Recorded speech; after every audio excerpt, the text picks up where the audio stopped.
sauce all day. We can't mute sauce. we don't mute, like, we don't do that. It was Bush. I'm telling you, it wasn't Clinton. I'm telling you, we was eating. The whole cartel, chow. Now, we was eating. It was Bush, Rib.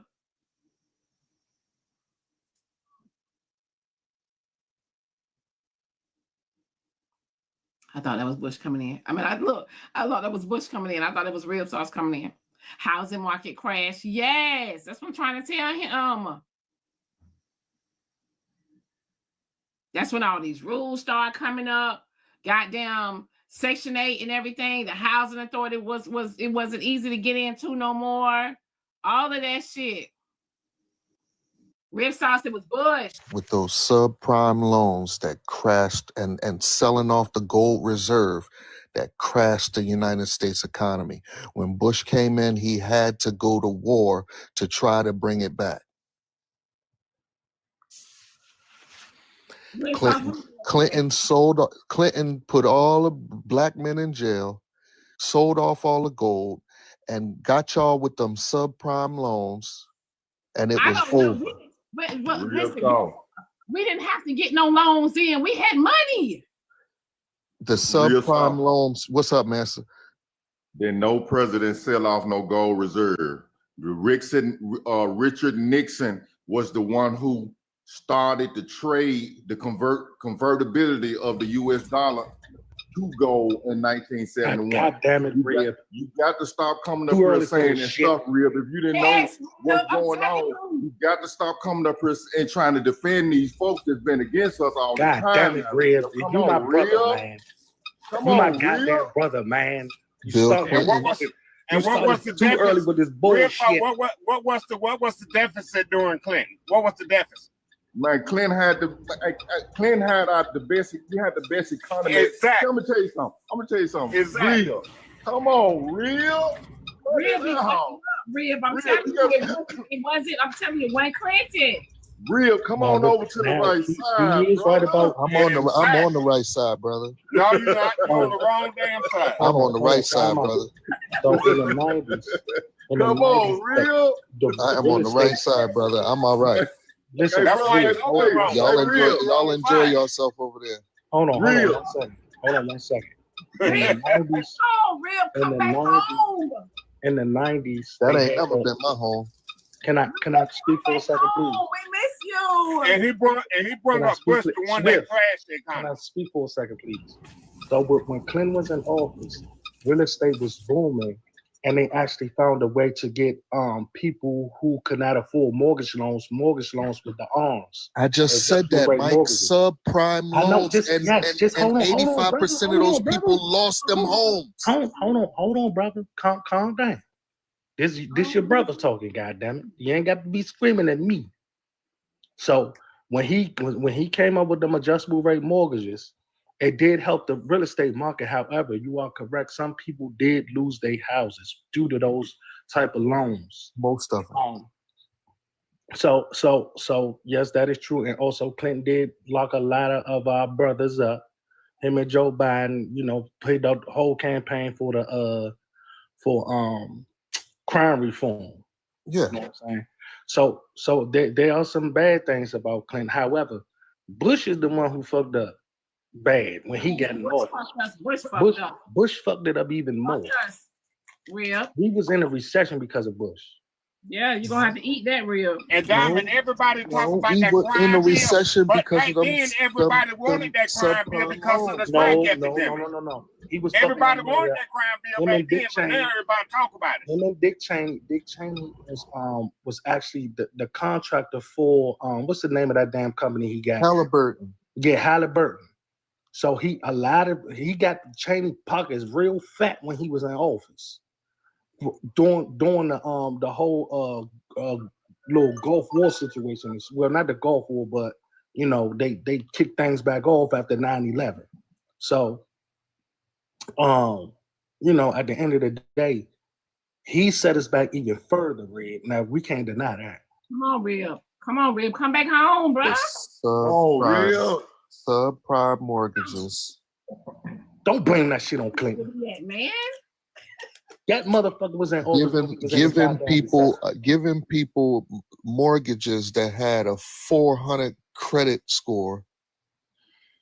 That's good. That is not good. It's not good for the economy. That ain't what happened, Rib. Come on, Rib. That is what happened, bro. What happened? You know what made the house? Come on, Rib. I've been doing this. I've been fucking with houses a long time, Rib. Help me out. Help me out there. They gave people flexible. Yes, the arm mortgages. Where they rates would go up and down, and down. Correct. That's what made the housing market crash, because they gave them people with them adjustable rate mortgages, bro. Yeah, I just said the subprime 71 arms, 10-1 arms. So you're gonna have a fixed rate. Happens. 5, that's what I just said. Yeah. It wasn't no 400. It ain't never been no 400 credit score. Real, come on, real. Nah. Them subprime mortgages, you can get a mortgage with a close to 500 credit score. They was putting everybody in houses. No. They was putting everybody. No, that's not true. I'm gonna tell you that is true. I'm gonna tell you what you could do, Real. This is what you could do. You could go into anybody. You didn't have to have a W-2. All you had to have was some check stubs back then, right? And then they would give you have to have a 575 credit score. Real, come on now. 575. I thought it was lower than that, like 500. No, it was a 5. It started off a long time ago. I got Real. That's when I bought my first house when I was in the streets. Real. 575. Come on. 575. My daddy bought his first home at 19, Real. Yeah, and I did it with fake check stubs because I was still in the streets. Come on, Real. But you was in the street. You was able to handle that adjustable mortgage. Most people weren't. No, this house, and back then everybody was in the streets. No, that's not true. Now it was a lot of people that lost houses. Now he right about this. I know what I'm talking about. He right about this. No, a lot of people did lose houses. Yeah, a lot of people. A majority of the people lost houses because they had the balloon. One month your house note would be $1,400. The next month it might be $1,800. Then it might go back down to $1,600. It was adjusting. It was constant. Yeah, that's that flex rate. And people lost their homes. And what do defaulted mortgages do? Oh no, we didn't start losing our homes. People didn't start losing their houses till Bush got in the chair. That was the direct effect of those subprime mortgages. It didn't have nothing to do with him. When he got in the office, then those mortgages. You can't blame that on the president. Those mortgages were the reason. No, hold on, Red. So with adjustable rate mortgages are sold as securities. So when all of these mortgages got defaulted on, that's what caused the economy to crash. So let me tell y'all something about arms, right? When you have an arm, you want to go get you want to refinance your house and get a fixed mortgage loan for 30 years.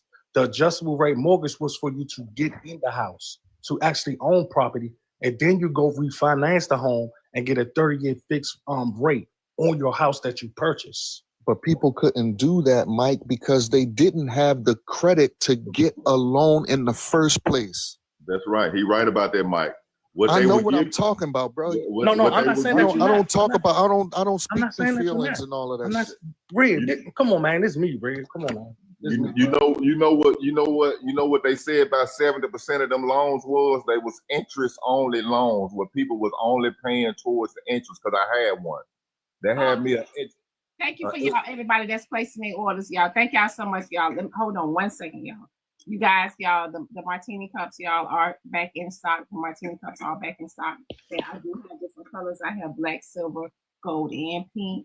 Ms. Diamond, you want me to do the promo for you? Go ahead, do it for me. Good morning, Common Cousins, panelists, and of course, Ms. Diamond. As you see on the screen, we have the gold martini cup designed by your one and only Miss Blaqqdiamond. You can go to her website to purchase these items. Ms. Diamond, would you like to share your website with the Common Cousins? www.theblackdiamondshow.com. Mods, can you put the website in the poll, please? Can you guys put the website in the poll? Mods, please put the website in the poll. Let's go. Everybody that's placing their orders today, your orders will go out. Everybody that ordered over the weekend, check your emails for your tracking. Your orders went out yesterday. Yes, as you can see her modeling the black with the diamonds martini cup in the gold with the shiny glittery clusters on the martini cups. Please go to the website and purchase your merch. You guys, I have t-shirts, I have journals, I have planners, I have notebooks, I have diamond pens, and also you guys, I have some items I'm gonna open up because you guys sent me some beautiful stuff, so I'm gonna open it up on live for you guys in a second as well. But because Red Sauce got us fucked up this morning. Real. Hey, you going? I seen you. I checked down your timeline. You coming to the car show 4 this year? To where? The Rick Ross. Maybe not. Rip Sauce ain't coming. No, he ain't coming. Rick Ross, where? No, Rick Ross have a car show every year at his house in Georgia. Oh, okay. I didn't know y'all be coming down here for the car show. Y'all still? Yeah, right there in College Park. I'm bringing some cars this year. I don't stay far from it, Master. What you bringing? I don't stay far from his house. I'm bringing my dump. You bring your dunks? I'm bringing my 68 Chevelle and my 70 Chevelle, and I'm thinking about probably. You already got a company that's gonna haul your truck, haul your cars. My cousin he do that stuff. Okay, gotcha. Yeah, he do it. Okay then. Yeah, I'm coming, real. Come on, real. I might need to slide through there. Yeah, come on, man. I might need the wardrobe, y'all. It's a. Hey, Red, when you coming down 95, pick me up. Nah, I will tell y'all this. I'm gonna tell y'all now. Because the planes ain't been playing. Rick Ross car shows, y'all. Every year, Rick Ross car shows. Every year he does it. It's very hood.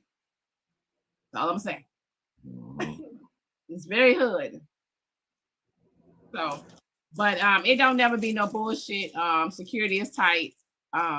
Just it's very hood music. Yeah, it's some girls gonna have because he do like the pool parties and stuff. They gonna have they bathing suits on, half naked and shit like that right there. So yeah, it's very hood. Yeah, I was at the very first one. Y'all got to get y'all tickets. I think they're available for purchase, right? Right, Manza? Yeah, they're available now. I'll be dealing with his sister, Tawana, or his sister. She got a car lot down here in Mississippi, and she messed with my cousin. So I'm hooked up. I don't even have to do nothing. Look, Queen say tell Rib to wear his mega hat. No, don't do that, Rib. No, but he can do that because I'm sure. Hey, look. I don't play no games, brother. I'm represent wherever I'm at. No, but half of the damn rap industry can wear MAGA hat. Do not come to College Park with no MAGA hat on. I lived in College Park. What the fuck is you talking about? I lived in College Park for ain't many years. Ain't nobody gonna say nothing about no MAGA hat. See, ain't nobody gonna say nothing to me, period. Yeah. I ain't one of them dudes. Yeah, ain't nobody gonna say nothing about that. I think Rick Ross, didn't he vote for Trump? Yeah, he up there. He did the inauguration. See? Yeah, he was at inauguration. Yeah. So we're gonna fit right on in. Yeah. Right on. You just gonna have some certain people probably looking at him funny or something like that, cause that's about it. Ain't nobody gonna do nothing to Rick Ross. He ain't gonna have certain people. I'm telling you, certain people might look like that, but he got a lot of security anyway. Rick Ross might embrace it. Yeah, a lot of them rappers gonna embrace it. A lot of them rappers was for Trump. Yeah, because they voted for him on the financial side. They didn't vote for him because they like him. They voted for him for the financial side. They thinking about their money in their pockets. Yeah.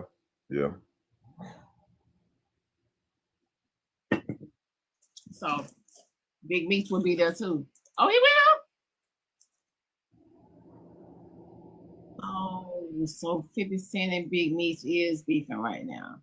Damn. Okay, so yeah, rib sauce. You come in or what? Y'all come. I might meet y'all out there. I might meet y'all at the gate because I ain't. What's the date?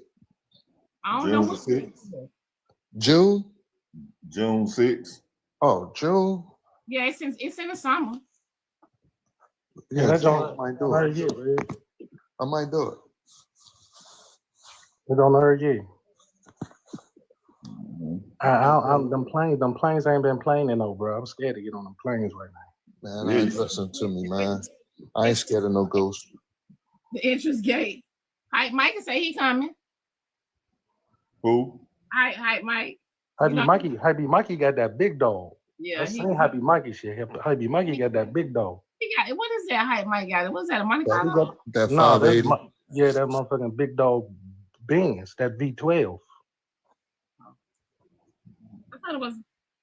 Look at this. Hey, Hype Mike, I ain't mean to put your business out there, but that motherfucking car, that's a big dog. Tia gonna be there. The Grand National. No, Tia can't come to us. No, Rick Ross ain't let his baby mama Tia come there. All that shit she talking. She crazy. Listen, when I tell y'all, I guarantee you Rick Ross loved his baby mama. He loved Tia. Tia was like that when he was with her. He don't pay her ass no mind. He sent her a cease and desist. She still was on the internet talking shit. She said, "Put me in jail." He probably put me in jail. He probably Rick Ross wasn't gonna put her in jail. He probably be laughing at her crazy ass. Huh? He probably be laughing at her crazy ass when he see them damn posts. No. She could show up to the crib right now and he'll let her in. Listen, his mom and them and his family will tell him shit. She on that bullshit again. She on that bullshit again on the internet.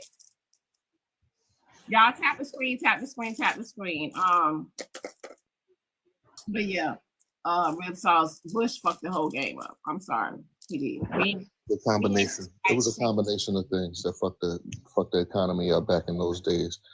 But the most part was the subprime mortgages, and they had to go to war to try to recoup or save the economy. War brings money and it stimulates the economy because you gotta make all of those. You have to make all of those things to prep for war. You need, textiles. You need munitions. You need. Okay, but Dick Cheney pockets got fat off that shit. Bring money. They took the money and left. Both the Bushes took the money. And then the black man had to come through there and scramble to put everything back together. Every politician takes the money. Every politician takes the money. Rib, Alex. Nancy Pelosi entered Washington with a net worth of 140,000. Now has a net worth of 140 million, and she was a public servant. How has that happened? Hey, Rib, Alex want to know how you felt about the halftime show. She keep asking. Do what? The halftime show this year, Kendrick Lamar halftime show. What about it? Alex want to know how you felt about it. You in the box, babe? I don't think Miss Liz knows she in the box. I drop her. You heard me, Red? Yeah, but I don't understand. What is that, a trick question? Like, what the fuck? That's what Alex is asking in the comments. She's want to know how you feel. Halftime show? Yeah. Oh, yeah, I loved it. Okay, there you go. Because I guess are you saying that because Kendrick Lamar, Kendrick, they say people feel like Kendrick Lamar was taking shots at Trump. He was taking shots at the whole industry.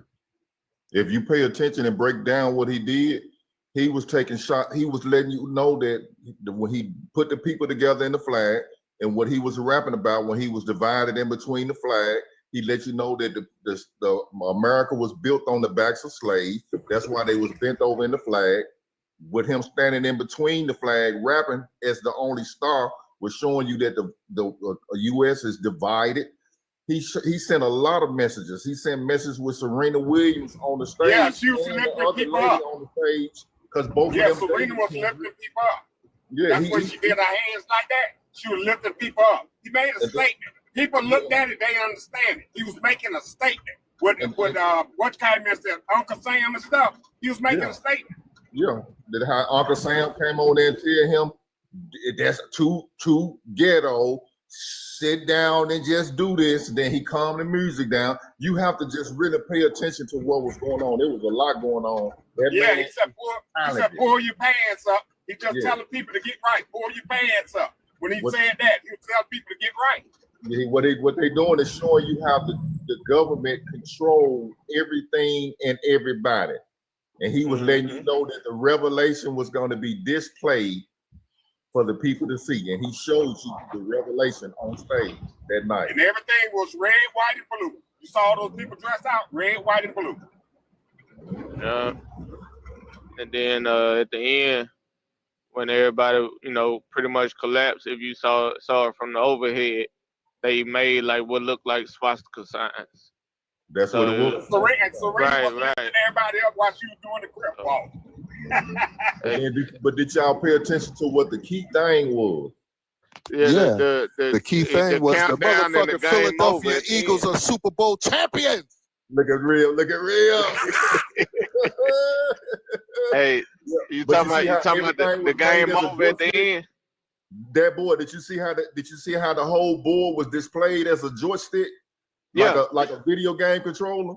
Yeah. He told you to turn the TV off. He's telling you to turn the TV off at the end. So my kids just playing games? No, it's about the government, the people in power that control us. That's controlling us. Yeah. That's what it was about, real. He was showing you that we just a game. And that's why Samuel Jackson came on and said, are y'all ready for the American game? And the American game was on halftime. He was talking about what Kendrick Lamar was finna display for us. But a lot of people didn't pay no attention to what happened, what was going on. The only thing I heard people say was it was boring. That it was boring. Because they didn't understand. They didn't see it. They didn't understand what was going on. But if you turn on all these white tea creators, they got the message down packed. Black people didn't understand what was going on because they used to hippie where they want to see some booty shaking and all that and be still left behind. That's why we so left behind, because we look for negative and something that don't even make no sense. And when something positive in our face, we don't grasp to it. We don't catch on to it. We overlook it. Amen on that. Amen on that. Yeah, that Kendrick boy ain't no joke, man. That boy ain't no joke. He ain't no joke. He called out the industry creeps too though. And that I ain't trying to say the P word early in the morning, but y'all know what I'm talking about. But see, the thing was set up like a PlayStation, and they said who owned PlayStation? Sony. He was talking about Sony, Drake, the government. He talked about everybody in their performance. That's why Drake trying to sue him, already got him in court now trying to sue him about that song. It's serious. That boy ain't no joke, man. I mess with that boy. Hey, but he said game over at the end though. It was game over at the end. Yeah. So I mean, I feel like that was a good message. Yeah, it was. I'm glad you seen that boy. Yeah, like it's time out for all this bullshit. It's time out for the games. That's right. Time out for coming against these kids and women. Time out for all this shit. Mm-hmm. Keeping the country divided on race and everything else you could think of to disagree on. It's time out for all this shit. People waking up and starting to realize the truth of what's really going on. Okay, so that boy, how do you feel about that? How do I feel about the show itself? The halftime show itself? I liked it. How do you feel about the message? Oh, I agree. It's time out for all that shit, because if we gonna be honest, right? If you see what Elon has, Elon ain't nothing but an audit system, right? He's just an audit system. That's it. He can't make no changes. But he's showing us, hey, this is what they spending our money on. At the same time, telling you, oh, we ain't got enough money for Social Security. We ain't got enough money for Medicare. We ain't got enough money for Section 8 and all these. We ain't got enough money to help the homeless. You know what I'm saying? We can't really subsidize your instantly that much. You know what I'm saying? But at the same time, they sitting up there lining their pockets on bullshit. And Elon showing it, and people get mad about it. The main ones screaming, "Oh, this is wrong, they can't do this," are the main ones who got rich through backdoor mechanisms.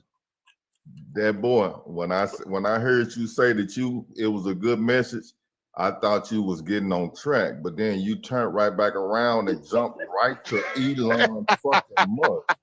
How could you be saying that you got the message, and then you jump right to saying Elon is doing something? Do you know Elon paid for the most? That's why he threw me off at. Yeah, do you know Elon paid for the most commercials during the Super Bowl to try to convert his message?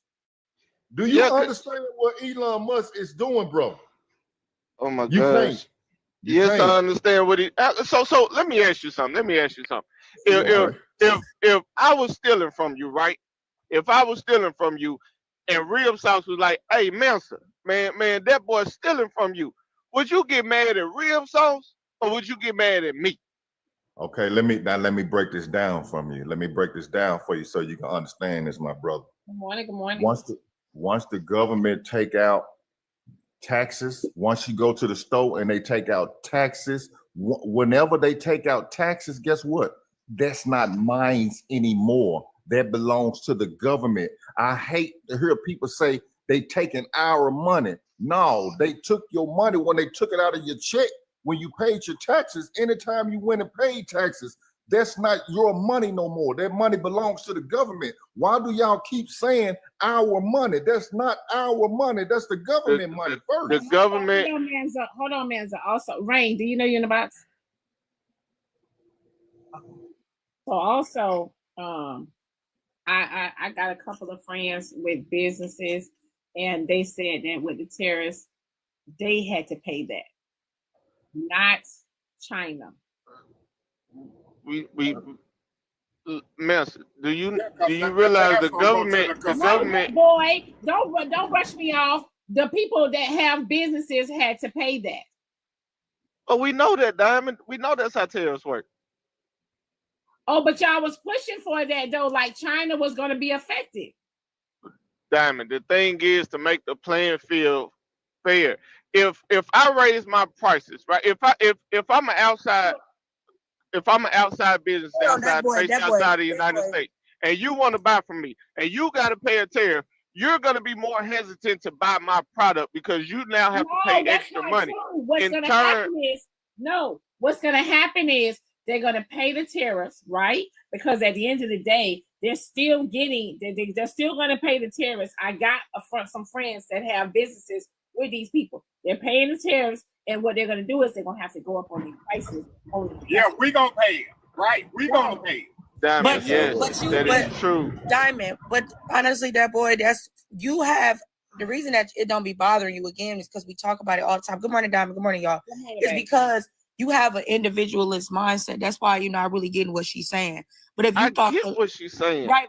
But collectively speaking, that's not okay for a lot of people to keep having that shit taxed, and we have to keep paying for that shit. I wanted to say two things, and I'm gonna drop. Number one, I wanted to say to you, boss lady, you in that tired ass blazer, you are somebody's mother harassing me every day, and I don't understand it. I don't bother your old ass. Leave me alone. Okay, I've never said anything to you. I don't even disrespect my eldest for real until they disrespect me. Girl, find you some business. Now, number two, the one thing that I think a lot of us, like Swift Dog and them was saying, our man said that we was missing in that message was he said something about scorekeeper, deduct another life.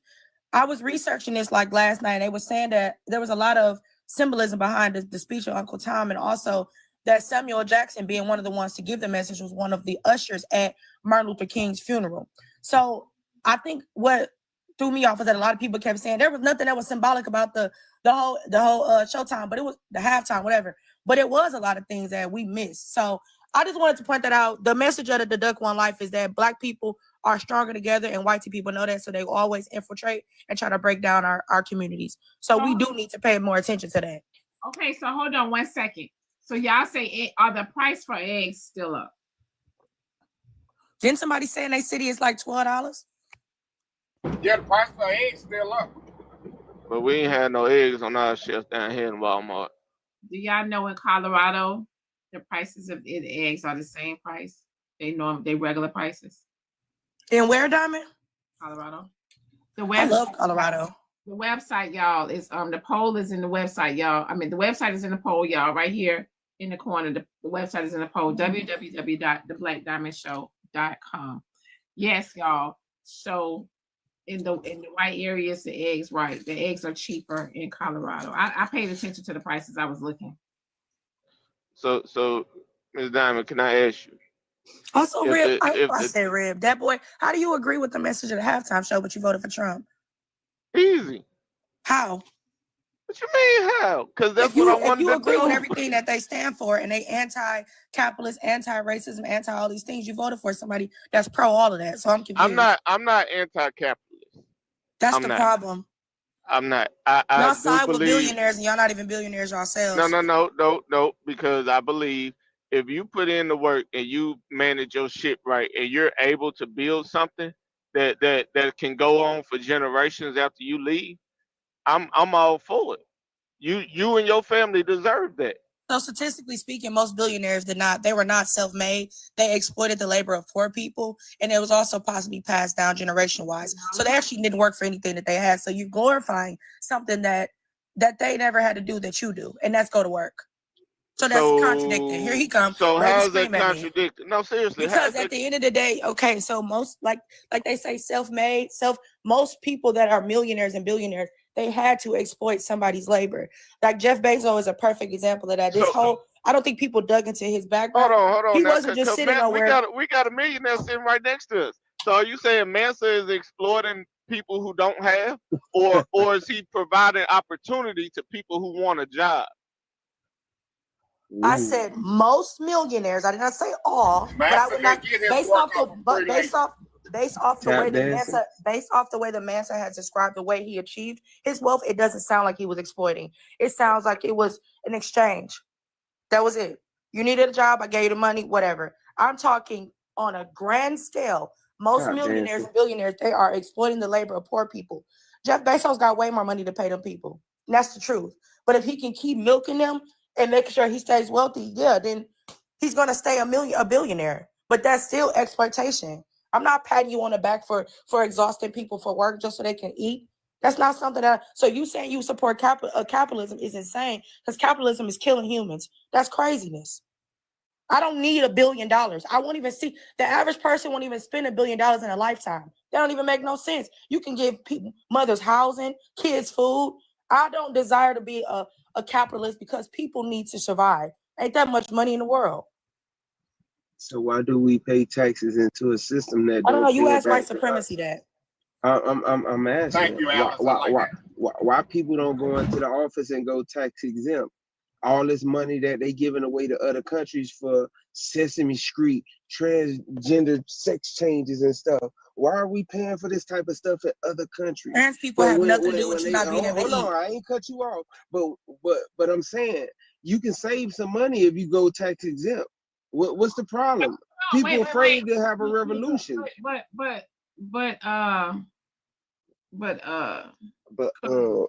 65 million Americans don't pay their taxes now. But Corey, when you go tax exempt, you know that still affect you, right? It affect their ass too. You gotta pay that. No, I ain't paying nothing. You still gotta, Corey. You going to jail? I ain't going nowhere. You going to jail? I promise that. Uncle Sam gonna get his money. Uncle Sam gonna get his money. I promise you that. That's the problem. The people are the power, and we afraid to be the power. But y'all can sit here and talk about everything else. You got a little amount of people taken from everybody. A little amount taken. Come on with that crying ass shit. We ain't got time for that crying. You literally crying, it's bro. a little. No, I'm saying, why aren't the people coming together to change this goddamn system in America? Y'all because no one wants to do an actual. Nobody wants to actually do a revolution. Y'all don't. Right. Nobody. I wouldn't say nobody. Just not some of y'all. Here and cry about what the fuck ain't right, but they take it from you. They take from your paycheck before you get it. So They hold on, Diamond. They Now take hold from on, your Diamond. paycheck, It's her Diamond. show. No, because Diamond need to hear this shit. Diamond with the bullshit. Diamond. okay. Don't they tax you on your food? They tax you on gas. They tax you on clothes. Everything you do, they tax you on. And this money goes where? It don't come back to you. It ain't no cycle. No, hell no. Y'all better wait. I think what's confusing. Wait, what's confusing to me is y'all have these speeches every week about how we need to come together as a community, but then when people start telling y'all what the next steps is, y'all try to other yourselves as Black individuals and say, well, that's not my fight. I got my land, I got my job, I got my truck, I got my this. So why do we speak so profound one week about how we need to come together, stop complaining, and change the system? And then folks come up on this panel and they say, well, this is the steps that we need to take. And y'all be like, they ain't got to do with my Black ass. We good over here. Stop speaking a message that you don't really want to stand behind. It's a waste of they our won't time. always say you're crying. That's why they won't always say you're crying. It's contradicting and it don't make no sense. It's giving talk because you got a mouth. Not contradicting. Okay. But y'all want somebody. Can I interject something real quick? Go ahead. The problem being is this here, and the woman is correct. The thing is, no one willing to do a revolution because no one gets out of revolution alive. There will be sacrifices made. And with that being said, nobody's willing to go to that extent to affect change. Because at this point, the system is already in place, doing exactly as it's supposed to do, as intended. And to be honest, this whole thing that we're seeing on television between GOP and DMC, it's all a crock. Because if they really wanted to change something, they can enact Article 25. They can get, call the military in to deal with Elon and everything else. It's all for show. Until us, the people, get tired of dealing with everything and start doing this, basically infighting between, the races and everything else, and you rarely come together like they did on that particular day that was on the 6th. The only difference that should have happened, instead of being YT people, it should have been people of POC going up there raising Cain. And that's basically what it comes down to. So if you really want to see something change, you're going to have to get your hands dirty, and some people ain't coming back from it. Right. And that's just the bottom line. Right. No, because they coming back out the woodwork. You see, they was in Cleveland, Ohio on the bridge. You see, they got ran from up there too, right? So the fuck did. Right. Because them boys up there they back out, they don't do it all over. No, they don't do it all over. Them boys wasn't playing. It's the cowards like you that won't get up and do nothing. What? That's what it is. That'll sit here and cry about what the fuck happened. Them boys got out there and told them they wasn't doing that shit in their neighborhood around they shit, and they ran their ass off. You want to talk about what they did, but you ain't talking about the consequences of what happened. They got ran the fuck off. Now speak on that part of it. You want to speak on you see they came out. And they didn't call no National Guard or nothing because that is a First Amendment, a Second Amendment right. It's a First Amendment and a Second Amendment. A well-regulated militia and freedom of speech, straight up. So they did. Regardless if it wasn't as successful. What I'm saying is that they got the woodwork though. What I'm hearing is, what it sounds like to me is that a group of Black men and women decided to step up for what was wrong, right? With the Zatis, I can't say the word to get a live band. And although it didn't go the way that y'all completely thought it should have went, that we should just dismiss that act in itself. I'm gonna say this. I'm sorry, what? It went exactly the way it's supposed to do. Them folks sold up, and the hood sold up, and them folks got the fuck on down. What the fuck turned out the way it was supposed to turn out? Hold on, I thought one of y'all was trying to imply that it didn't go right. Because from the video, hold on, Snoop Dogg, because the video that I saw, it did go right. That's why I misunderstood. My apologies. But Corey, what do you be doing in terms of boots on the ground? Because you always downplaying something else. But what do you have on the ground? Because that shit you cry about a government. No, she cries about a government. I don't cry. I take action. I don't cry. What action can you take? Are you crazy? You cry about the same government that you don't like, but you want this government to help you and save you. That shit don't make no sense. Corey, I don't even get government assistance. What are you talking about? I don't get government assistance. What the hell? You said for the government to help me. How would the government be helping me, my Black ass? What are you talking about? Alex, because you want to talk about effective change in the schools, the neighborhoods, whatever. You're looking for the same government that don't like your black ass to help your black ass. That's how I know you what don't be the fuck I'm listening to me, talking because I about. don't even fuck with the government. That's why I say Yeah. you talking. But you talk about all the I don't programs give a damn that about they the cancel. government. So what are you talking about? All the programs that they cancel. You talk about the Board of Education. Yes, that they because got. black Yeah, indigenous I know. people and everybody else deserves those programs because they've been stripped away. Oh, they You damn deserve right them. black people deserve free shit. They built this shit. What you mean? You think I'm about to advocate for it to be taken away? Them white folks need to pay us. What is you talking about? Free shit by the government. Yes, black equals people deserve poverty. free shit, Corey. It Wake up equals call, poverty. newsflash. It All the work equals our people, blood, poverty. sweat, and tears. You damn right. Damn, A I'm nigga going get to sleep. $400 extra This a on nigga rent that want ain't cutting poverty. into the economy. That's This our a nigga that problem. want Y'all poverty. think because a few people get some resources and all these white T folks taking them all, you see one nigga get some resource and now you want to pass out. It ain't that serious. People deserve to have housing and food. Poverty. Food and shelter is a necessity, and it should be something given away for free. Okay? You sound crazy as hell. Mansa, can I ask you a question, Mansa? If you was out here worrying about welfare, food stamps, and government housing, could you have made it where you was? This is insane. Why do y'all want to take stuff from if people you was so looking bad? for the free handout, You want a pat on the back because you starved a mother and her children?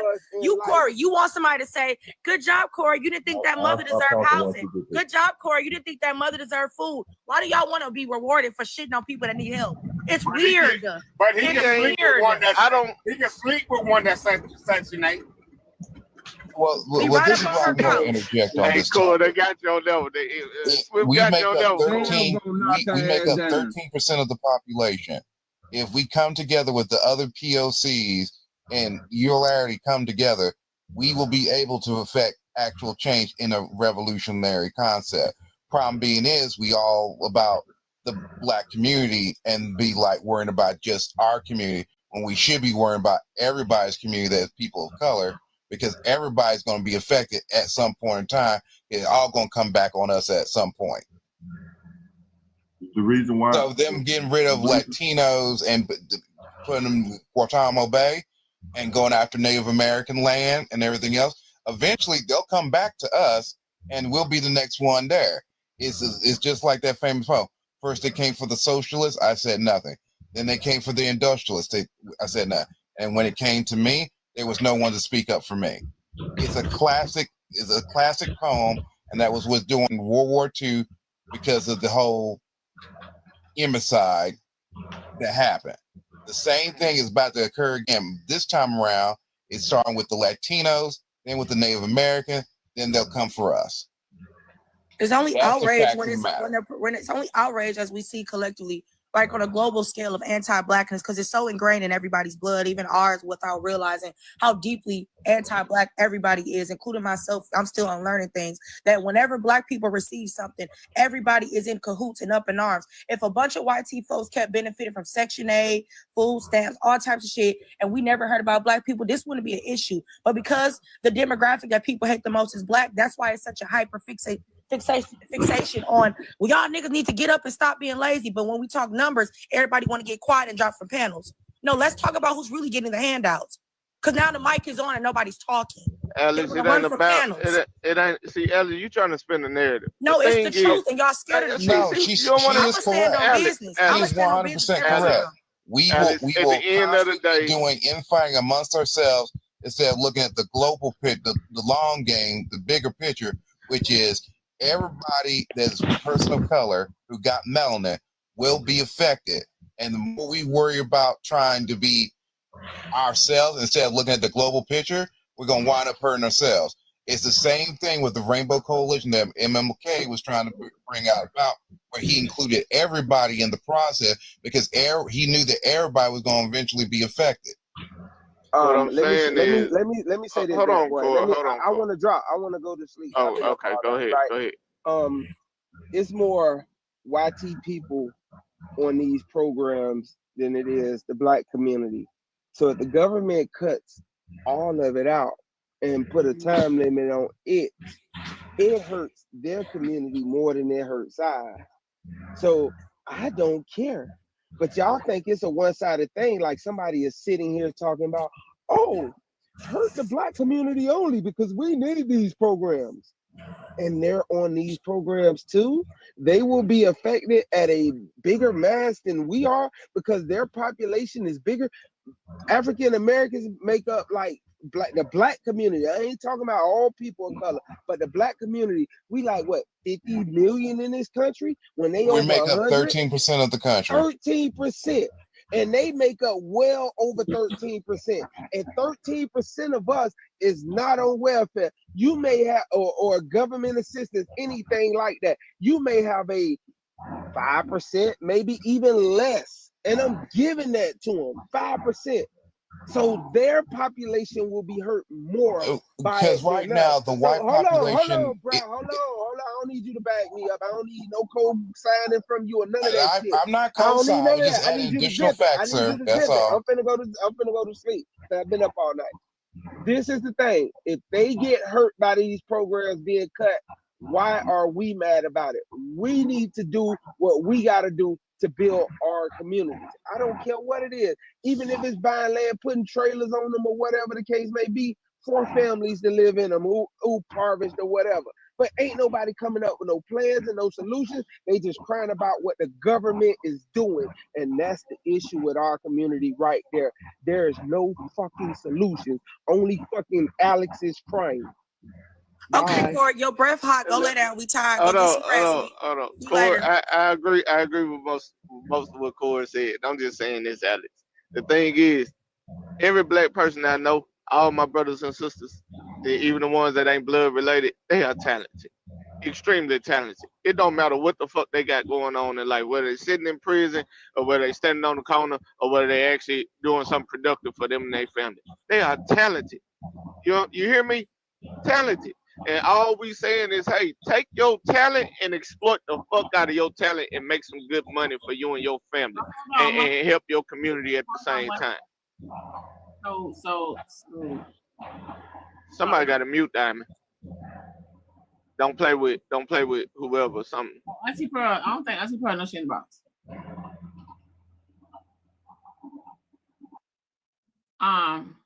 So y'all reported my live for harassment and bullying. That's what we doing. Okay, that's crazy. But that's the Republican talking point. Pull yourself up by the bootstraps. They should tap your screen up to 200K at least to keep the live going.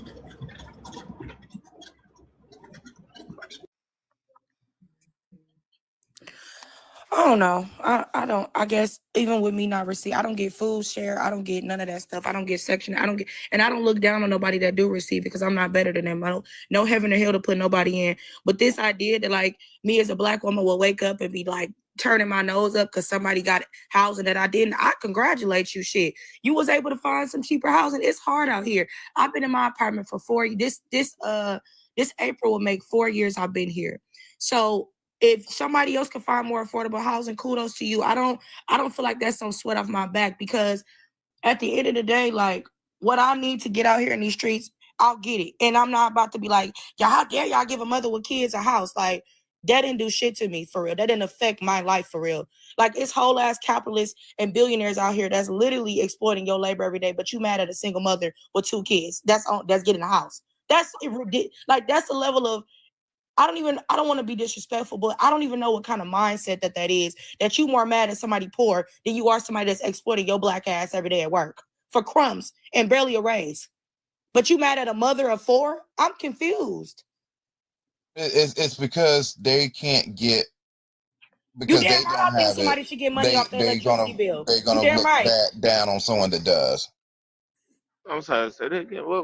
It's the infighting is where is the problem that we're having currently in the black community. It's the constant infighting, the constant bickering, the fighting between the males and the females and everything else. If we unilaterally come together, be willing to start an actual, you know what, and be willing to put our lives on the line to get effective change done, this country would change. But nobody's willing to go there. I just like, and that's the thing. And that's why the comments, Dark Guy, the comment where Corey like, why y'all want so many handouts? It's not about wanting, it's about the fact that it's old. That's what y'all keep misunderstanding.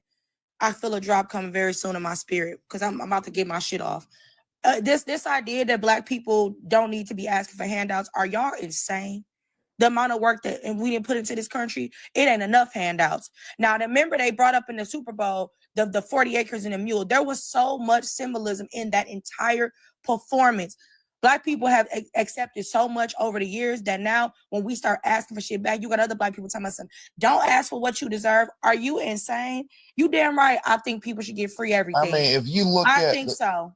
If you look at the current, look at how much 40 acres is worth right now in the United States, and that every Black person in this panel right now would be, if they were given that land when it was originally supposed to be given out and not taken away, everybody in here would be set for life with generational wealth and be at least in the middle class, if not higher. But because they took all that stuff away, we got nothing out the deal, and if nothing else got worse off than we were before, we ain't got nothing to show for it. And then then later on during Jim Crow era, they went through the school system, took out all the things that could get you into a factory job, and then when NAFTA came around, they got rid of all the jobs and shipped them overseas for a lower price, which wound up making us even more poor. Everything has been designed to basically keep us impoverished and keep us fighting amongst ourselves, including with the YT people, because they don't know any better either that they're getting played. The whole racial thing is nothing but a social construct so the people in the Capitol Hill can keep on staying rich and everything else. And then they play like they're fighting against each other. In actuality, they're both getting their same coin. Now that I agree with, but at the same time, some people. My great grandmother got the 40 acres and a mule. Well, she got the 40 acres. I don't know about the mule, but she sold the 40 acres. She kept literally 0.73 of an acre. That's what my mama house sit at right now today.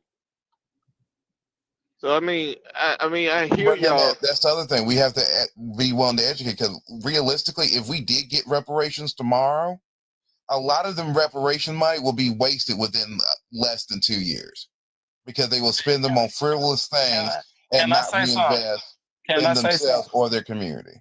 Can I say something? What's up, Morgan? Can I say something? Every day, y'all gonna argue about some shit that y'all know y'all ain't gonna get. You ain't even say good morning, nothing. Just came up I here did say getting good it. morning. I did say, can I say something? Good morning. You open your ears. Good morning, You got two ears and one mouth. I know you got. I know you're on your. She ready to argue, boy. Y'all She ready to argue. stop it. Cut it out. Hey, look, I'm tired. We've been driving all night from New Orleans. I was at the Super Bowl, and that man made the Super Bowl all. Oh Lord, I hate it, man. Security everywhere. You couldn't really do shit while you was at that goddamn Super Bowl. Spent all that fucking money. You already cussing. Yeah, but and I said I wasn't cussing. But no, guys, only thing you can do what you can do for your community. If everybody do what they can do their part. Because I said I ain't gonna expect nobody to do shit for me. That's just like you expect somebody to put some food in your mouth. I'm gonna eat regardless. If I gotta come to the line and rob all y'all, I'm coming to get it. I'm gonna eat.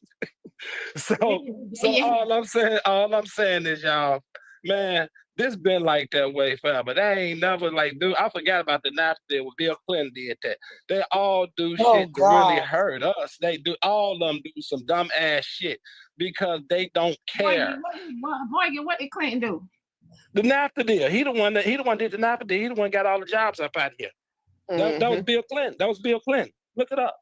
That would be a Clinton. They all do the same shit. All them guys from the South. All them guys from the South, they're the same people. They the same ass people, but they give you a little crumbs and say, hey, we don't give you this, and you really ain't getting nothing. Morgan, it's like have y'all played 3-Card Molly? You play 3-Card Molly? Ain't that old Morgan? I don't know what the hell that is. I'm so sorry. 3-Card Molly is a street hustle game. Is that a Chicago game? 3-Card Monte. We call it Molly here in Chicago. Y'all call it Monte. It was invented in Chicago. So Morgan, you know how to play number uno. Big Yeah, Chicago, but okay. your ass up. Hey, check this out. Chicago. You got to catch the queen. You got to catch the red queen. But in the day, the Rats queen is go never away. the queen is never there. The queen is never there. Oh, you talking about the ball and the cup trick? Yeah, ball in the cup trick. Same thing. The P is never in the cup. The P is always in his hand. It's always in hand. That's the government doing. We have a chaser for shit that is not even there. If they give all these stuff, they think we gonna do this. We gonna do this. How the fuck we gonna pay for it? Morgan, I think that you America, and hold on. America, I'm gonna tell you, America got to pay for that shit they doing, y'all. I'm telling you, America did some dirty shit across this globe. And hey, you reap what you sow. Y'all call it I call it reaping what you sow. So hell, they do some fucked up shit to everybody, and they don't care about you nobody.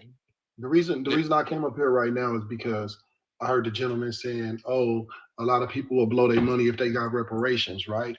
Let me explain something to you. The thing is, America will never apologize to Black people because they know they will owe us reparations. Mm-hmm. 2, if a motherfucker do get their reparations, it's your money. You can take the money, go sit out in the middle of the street if you want to.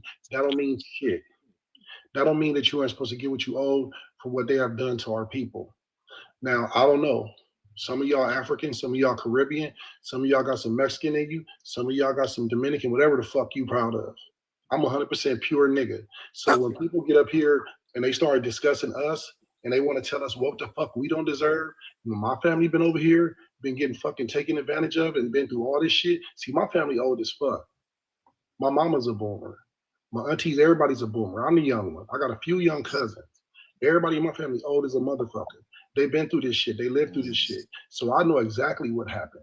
So when the motherfucker get up here and they the same color as me, they talk about, oh, well, Black people would get rid of this. Nigga, we want our shit. Well, Omar, let me ask. Hold on. This only for Omar. Don't cut me off, y'all. Omar right though. Omar right. Since you in Cali, Omar, since you in Cali, and when your governor promised y'all reparation money, I'm not finna yell how at did you. you feel about that shit? When the NAACP said, hell no, don't get them niggas that money. Cut me off when I'm making a point, because I don't do that to y'all.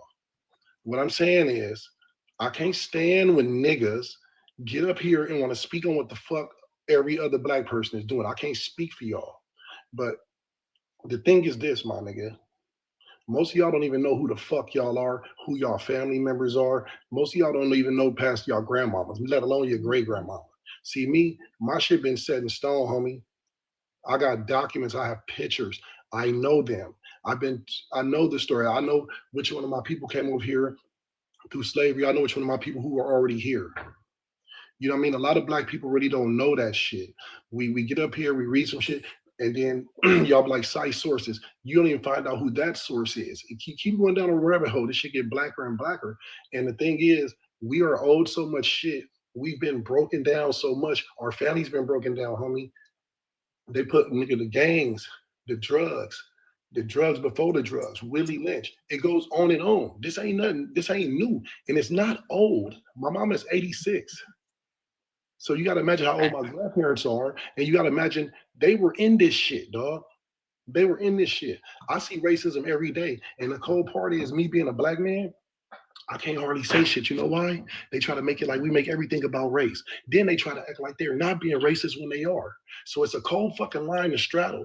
And the thing about our people is a lot of motherfuckers is bitches when it comes to us. A lot of motherfuckers is bitches. See, like me, I grew up in this shit. I was raised to gang bang and hurt and do genocide on my own. I never really felt that shit though. I grew out of that shit. You know why?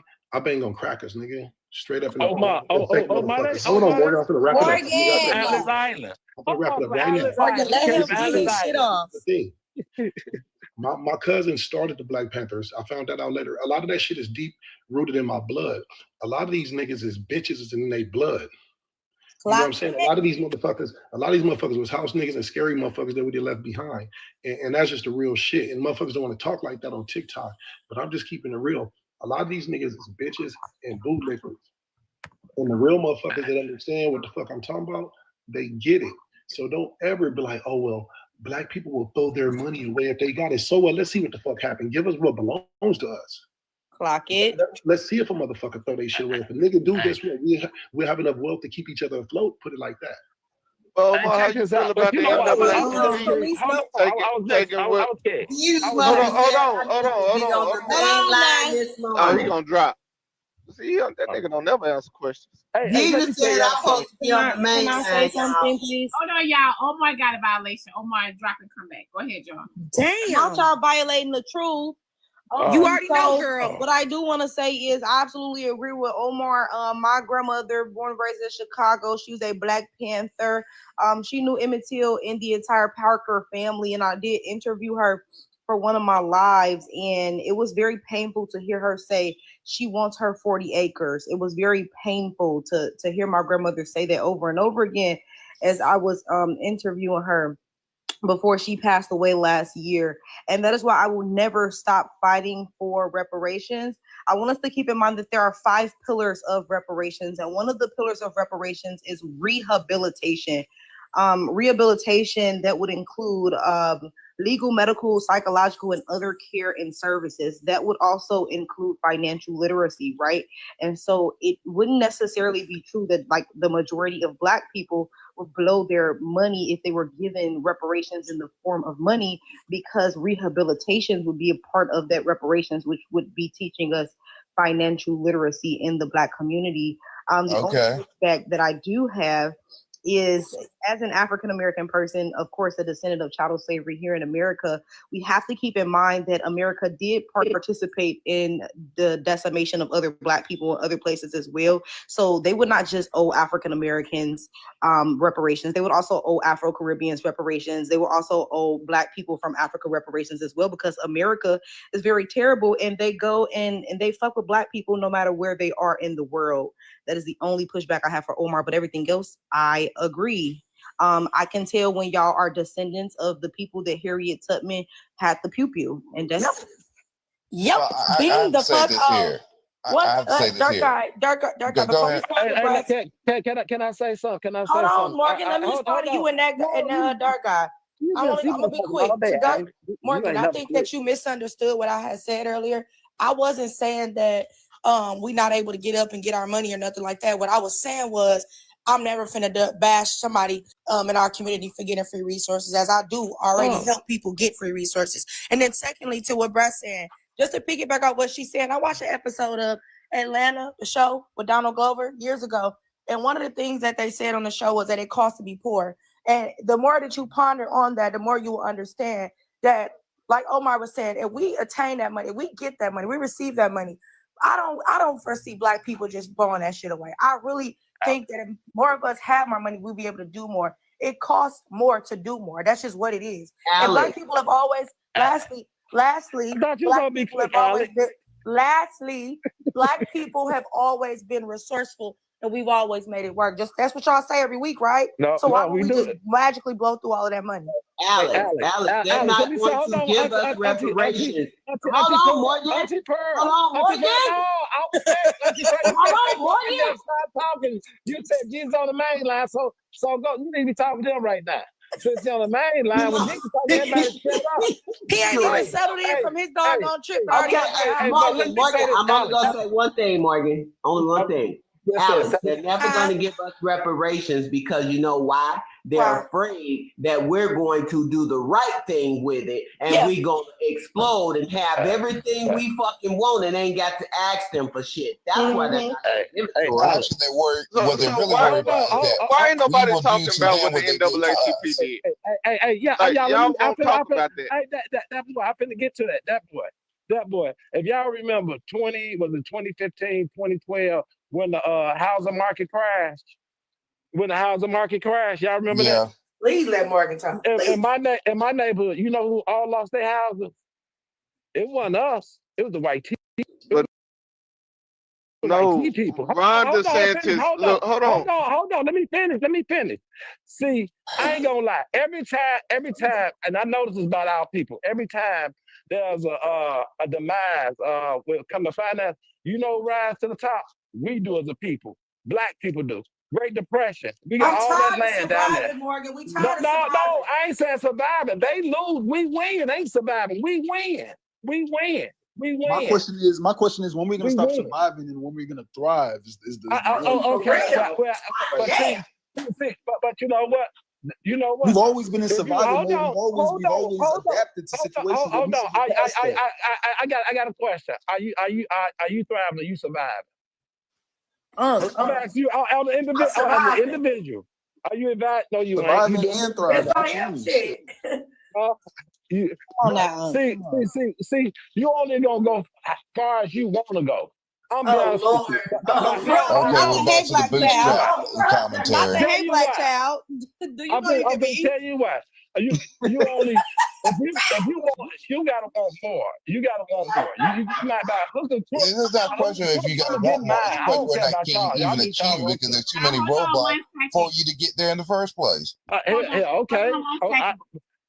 And then you come around and then you come up with this bootstrap mentality, which does not work. This is Reagan economics do not work for black folk. Economics don't work for nobody. Well, I know y'all up here hear Diamond trying to talk. Good morning, Diamond. Good morning, panel. Good morning, comment cousins. Good morning, y'all. Cash App message says, God damn, Alex, 30 minutes ago you said you was going to drop. Okay. I never said that. What? Oh, Jesus. Bush will pay for his actions. Yeah, gaslighting is crazy. It's insane, ain't it? Why y'all don't want to speak on when Gavin Newsom promised the black residents in California reparations, right? And he supposedly, I don't believe he actually did it, but this is what was said that was done. He supposedly set aside a couple $100 billion and told the NAACP to be in charge of it. NAACP came back and was like, we're not going to give individuals this amount of money because they're gonna blow it. Instead, we should invest the money in like roads and schools and shit like that. Why ain't y'all talking about that? I didn't know that was. I knew Newsom was. I know Newsom said that he was going to give out reparations. I didn't know the NAACP rejected it. NAACP did that same shit in the 70s too. They did that same shit in the 70s. Look it up. They did the same shit in the 70s. Where they used to give out reparations in the 1970s. So it's being said that it never got out of legislation. No, it'd be our own people who will be always stopping shit for us. Why ain't y'all talking about colleges, huh? Well, our people. Every day y'all get up here and talk about reparation this, reparation that. But when you had Gavin Newsom do it, and I wish Omar didn't drop because he live in California.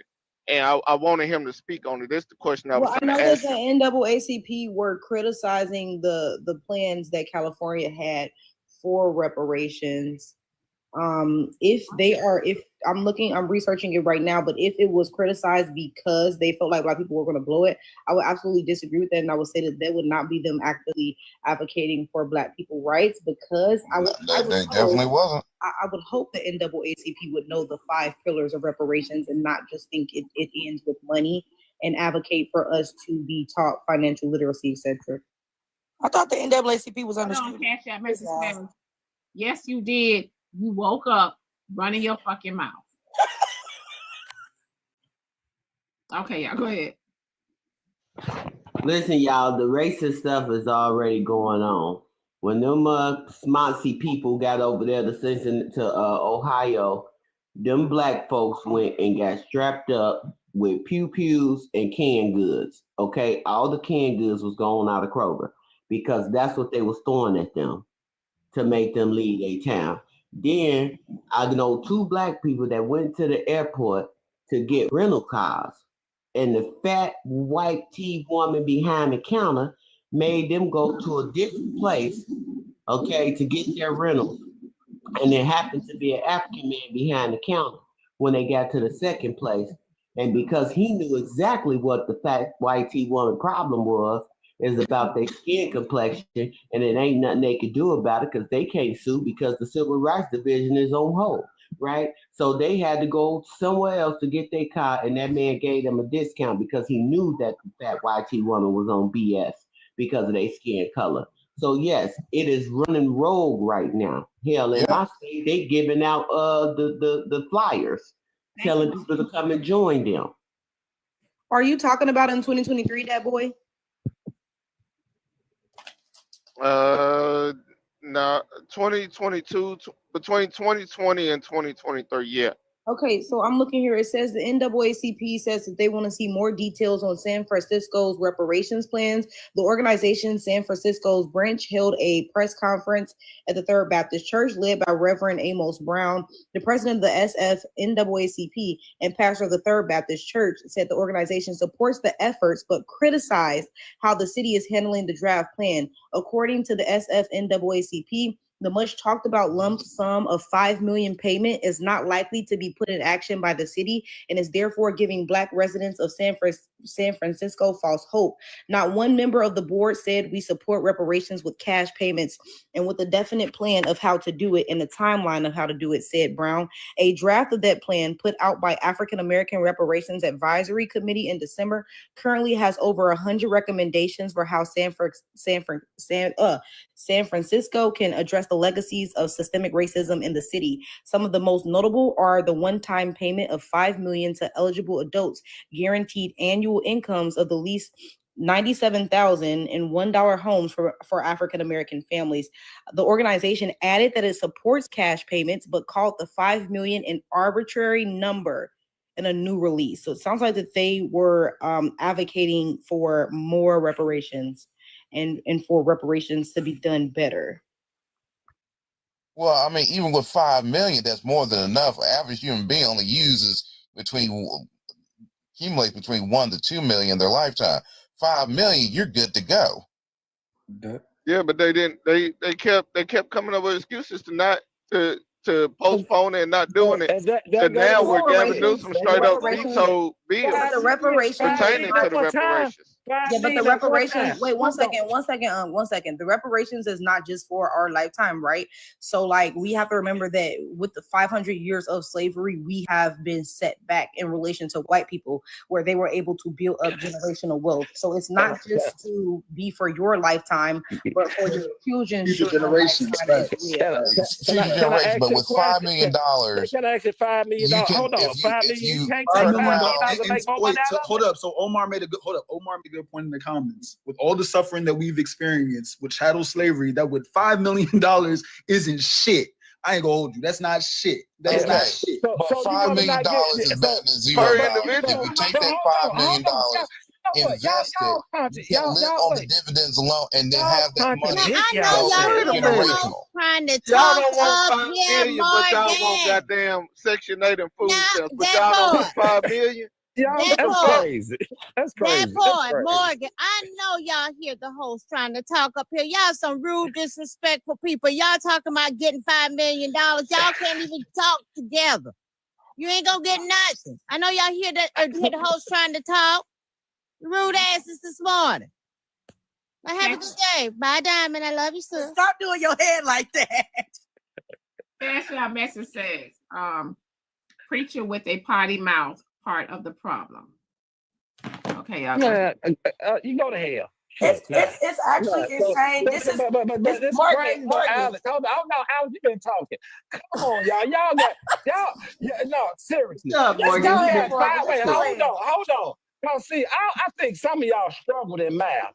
If somebody gave you $5 million right now in cash, you tell me you can't create a better lifestyle for yourself? Okay, so have y'all seen? Let me ask y'all something. Have y'all seen? Alex, there is a but to this. Absolutely, there is a but. Have y'all seen the attack? Have y'all seen the attack? If every Black person got in their house, every Black person in America got $5 million. That means your kids got it. Everybody got it. This I'm just saying. I'm not going by what. Okay, we got it. Everybody got. Listen, have y'all seen the attack that Project 2025 is trying to take? The attack that they're trying to put into place on agriculture, to where they don't even want regular human beings and people in the rural lands to even be able to farm and sell their meat and fruit and veggies to the regular public. Have y'all seen that? Hey. Hold on, Miss Brand. Where you get your information from? Because I'm rereading this and I'm looking at it, and it don't say what you said. It says The San Francisco chapter of the NAACP rejected the potential measure, arguing reparations should be dispersed via investments and opportunities for the Black community, not direct cash payments.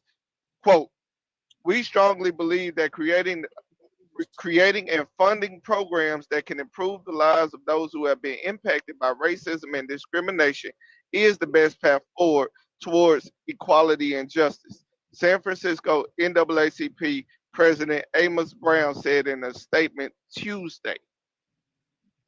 So instead of direct cash payments, Brown and the NAACP called for investments in 5 key areas, those being education, jobs, housing, healthcare, and a cultural center for Blacks in the city. I told y'all, I know what I'm talking about. This is what they didn't want people to get the money individually. Right. Get my money in my hand. That goes back to what I said as far as the 5 pillars of reparations. Again, the 5 pillars of reparations focus on a lot more than just cash payments. It focused on financial literacy. It focused on the welfare of the Black community as a whole. And so I do encourage everybody to look up the 5 pillars of reparations. But where are you reading yours from? This is from ABC. I don't even fuck with ABC, but this is from Wednesday, March 15, 2023.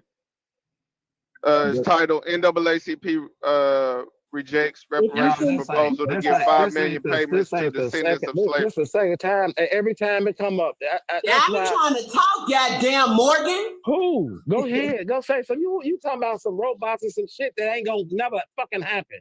Y'all and they also got the PDF. The PDF link to this. If people the PDF from the board meeting. That means the government can't get no fucking taxes. Like y'all was crying about these damn lights was gonna go out. I guess I'm still Morgan. I ain't say nothing. I'm still stuck on that boy and Morgan because that boy Morgan. Auntie Pro, I'm about to be quiet. I know you want to say something. But Morgan and that boy. Hold on, just hold on. The proposed plan was to give $5 million individually to the descendants of slavery.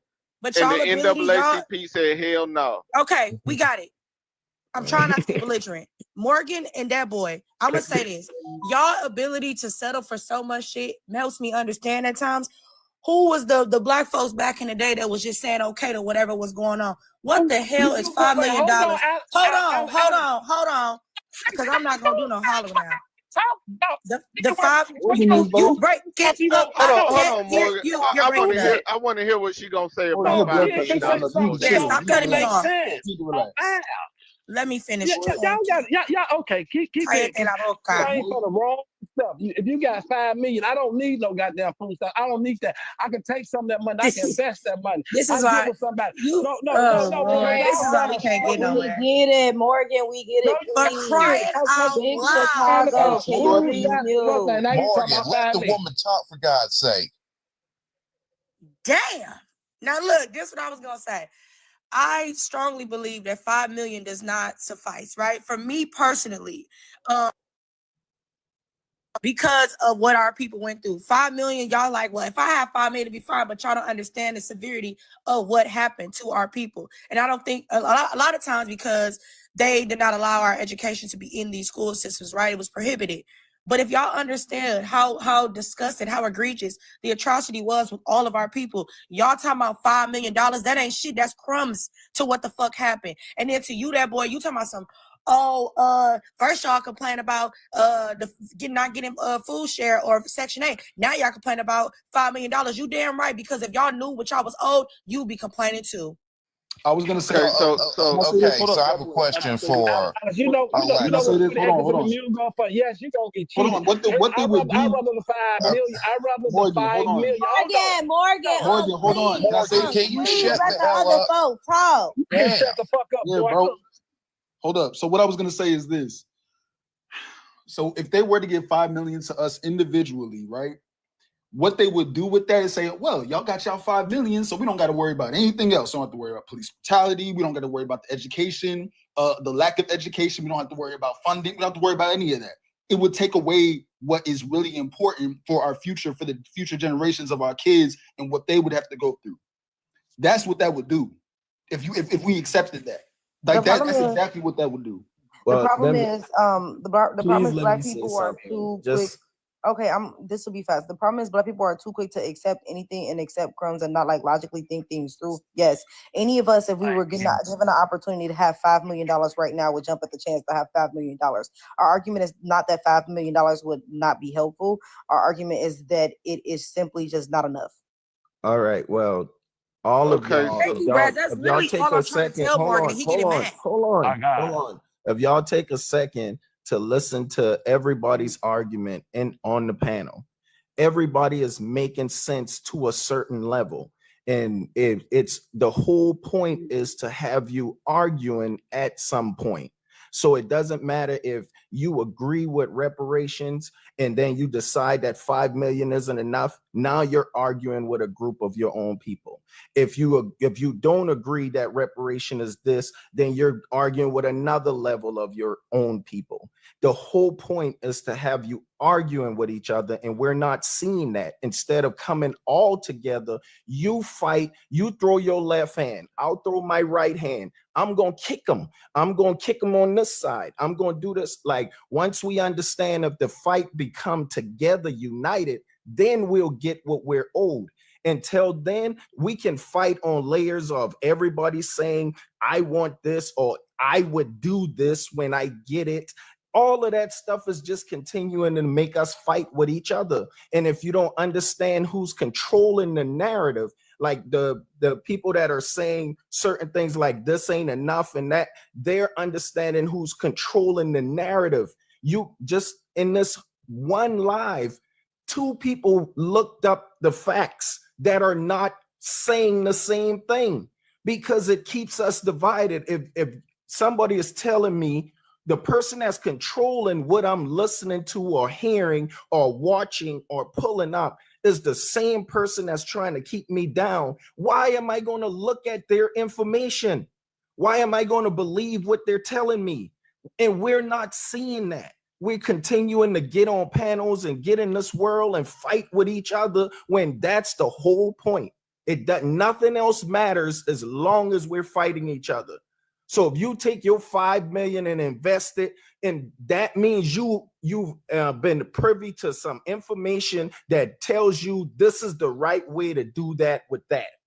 Instead of passing that information along, you're saying, oh, the people that don't invest it, they don't understand. Well, they dealing with a different level of trauma. They're at a different stage in their trauma. So that means they're saying, no, I'm gonna take my 5 million, I'm gonna buy a gun, and I'm gonna fight for this. We're all fighting different. But if we're fighting each other, we're fighting the wrong thing. So understand that we should come together. And you got house niggas, you got field niggas, you got all of these people. But if they understand what team they're really on, then they would fight from the house. They would fight from the field. They would fight from the place and for the right thing. The right thing would be fighting for us at the end of the day. He makes an excellent point. I know that, but Diamond trying to talk. Good morning, Diamond. Hold on 1 second, y'all. Cash App message says, Alex, they have muzzles on sale at PetSmart. Okay, y'all go ahead, carry on. They think that's the crazy part about it is that Diamond, I ain't even been in your box like that lately, but the people that send these Cash App, I implore you to get in the box, but you would rather dismiss me, somebody that's active in that community and give a damn about my people and want me to shut up.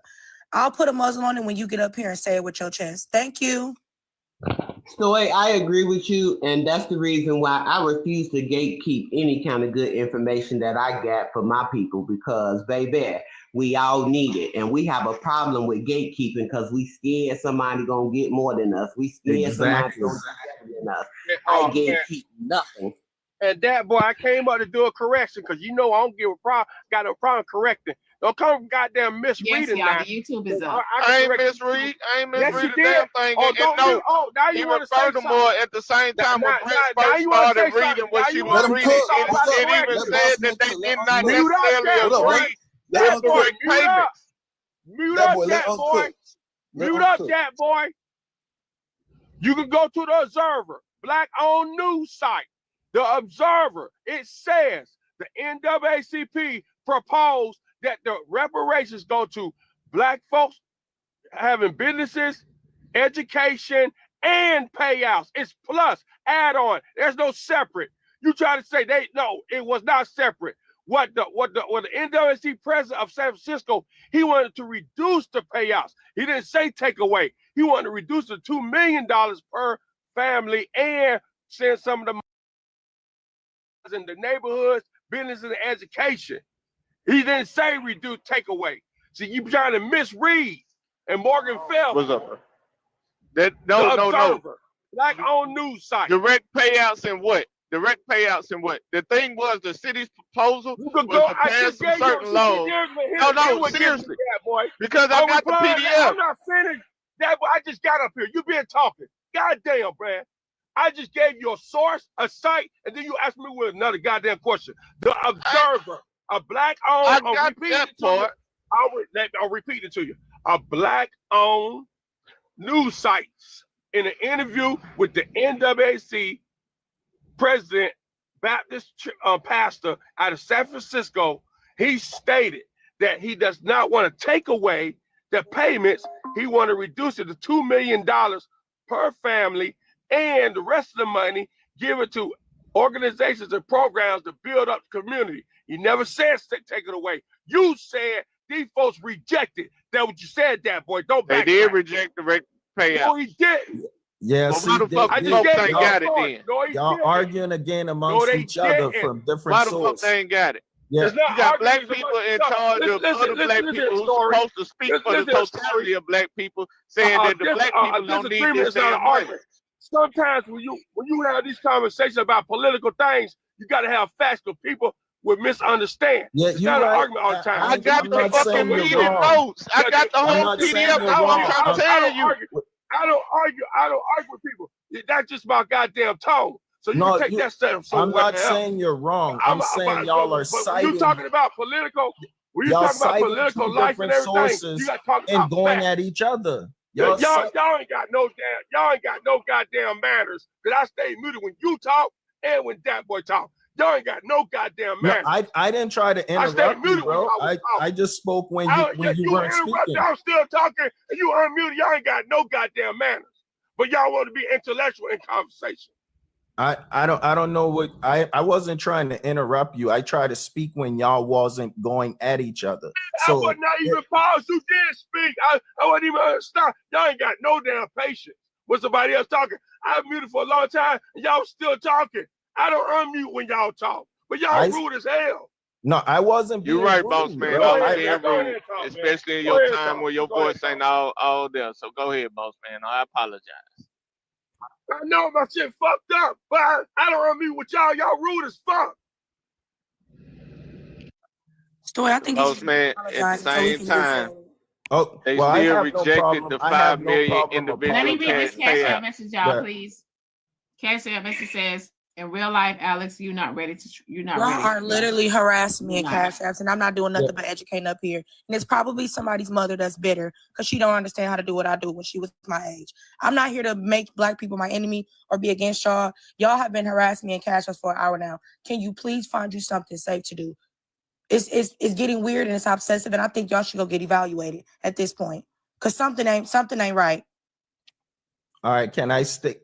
Boss man, I apologize if I interrupted you. I tried to speak when you guys had a little break in between going at each other. That's all I was saying. But I wasn't trying to interrupt anybody or be rude. I don't have any problem apologizing. I feel like we're reading from two different sources and it's got different information.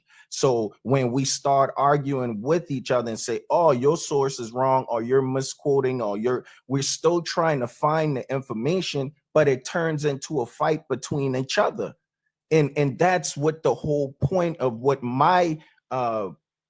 what I was saying from the get-go.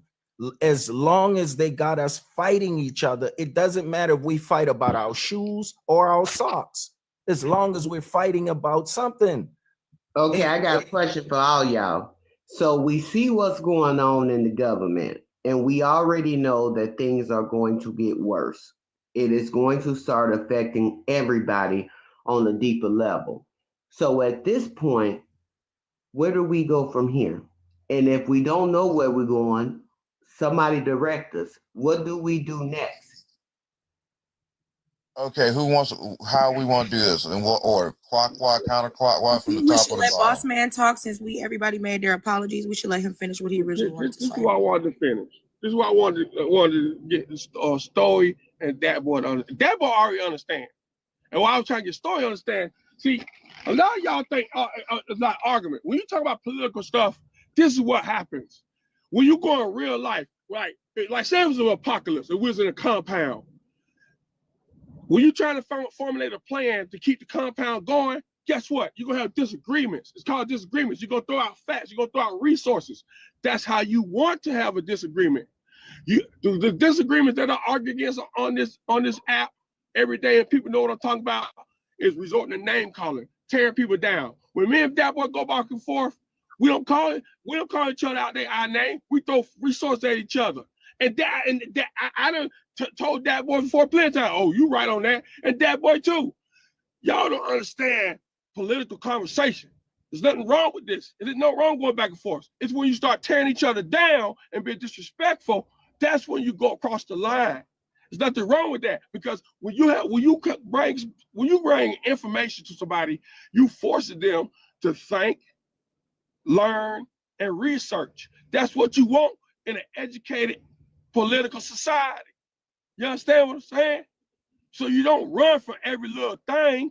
You go mute up, pull up your Google, get your information, and then when it's your turn to go, reply to whoever gave you the wrong if you think it's wrong.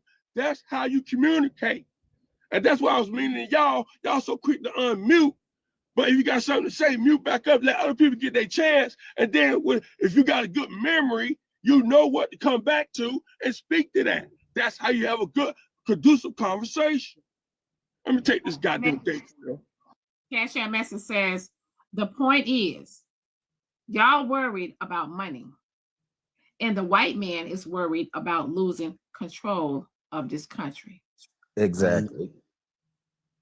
Okay, So, can I speak now? Are we doing it in an order, or everybody's just speaking when they feel the urge to speak?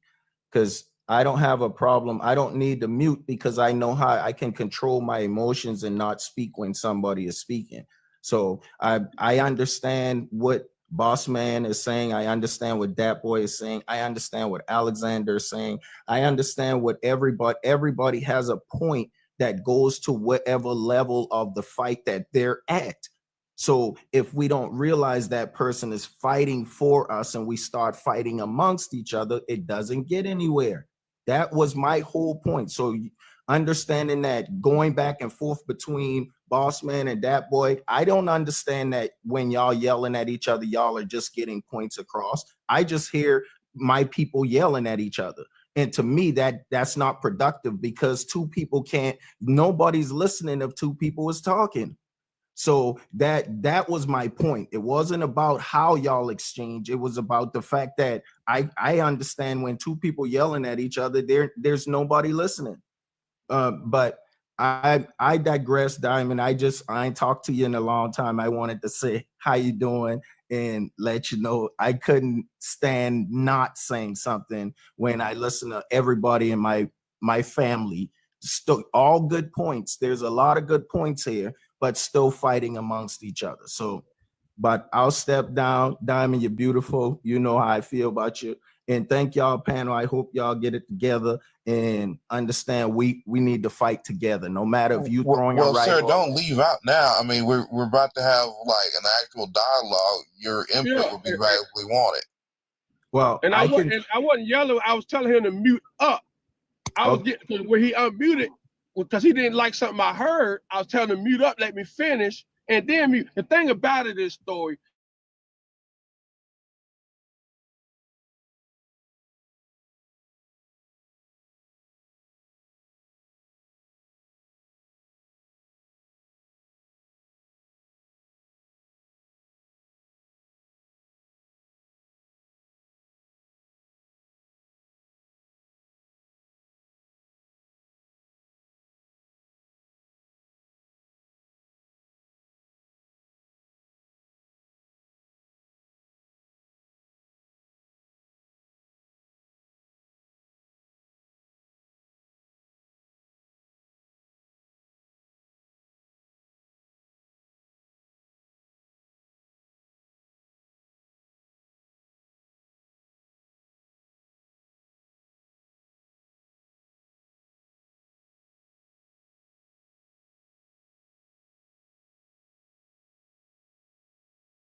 earlier, she was haranguing you on. When I said the same thing previously before you jumped on the panel, she was advocating in the comments for me to shut the fuck up. So quite literally walking it to your point. It's that sometimes what I've learned, and it's not about the message, it's about the messenger, but to each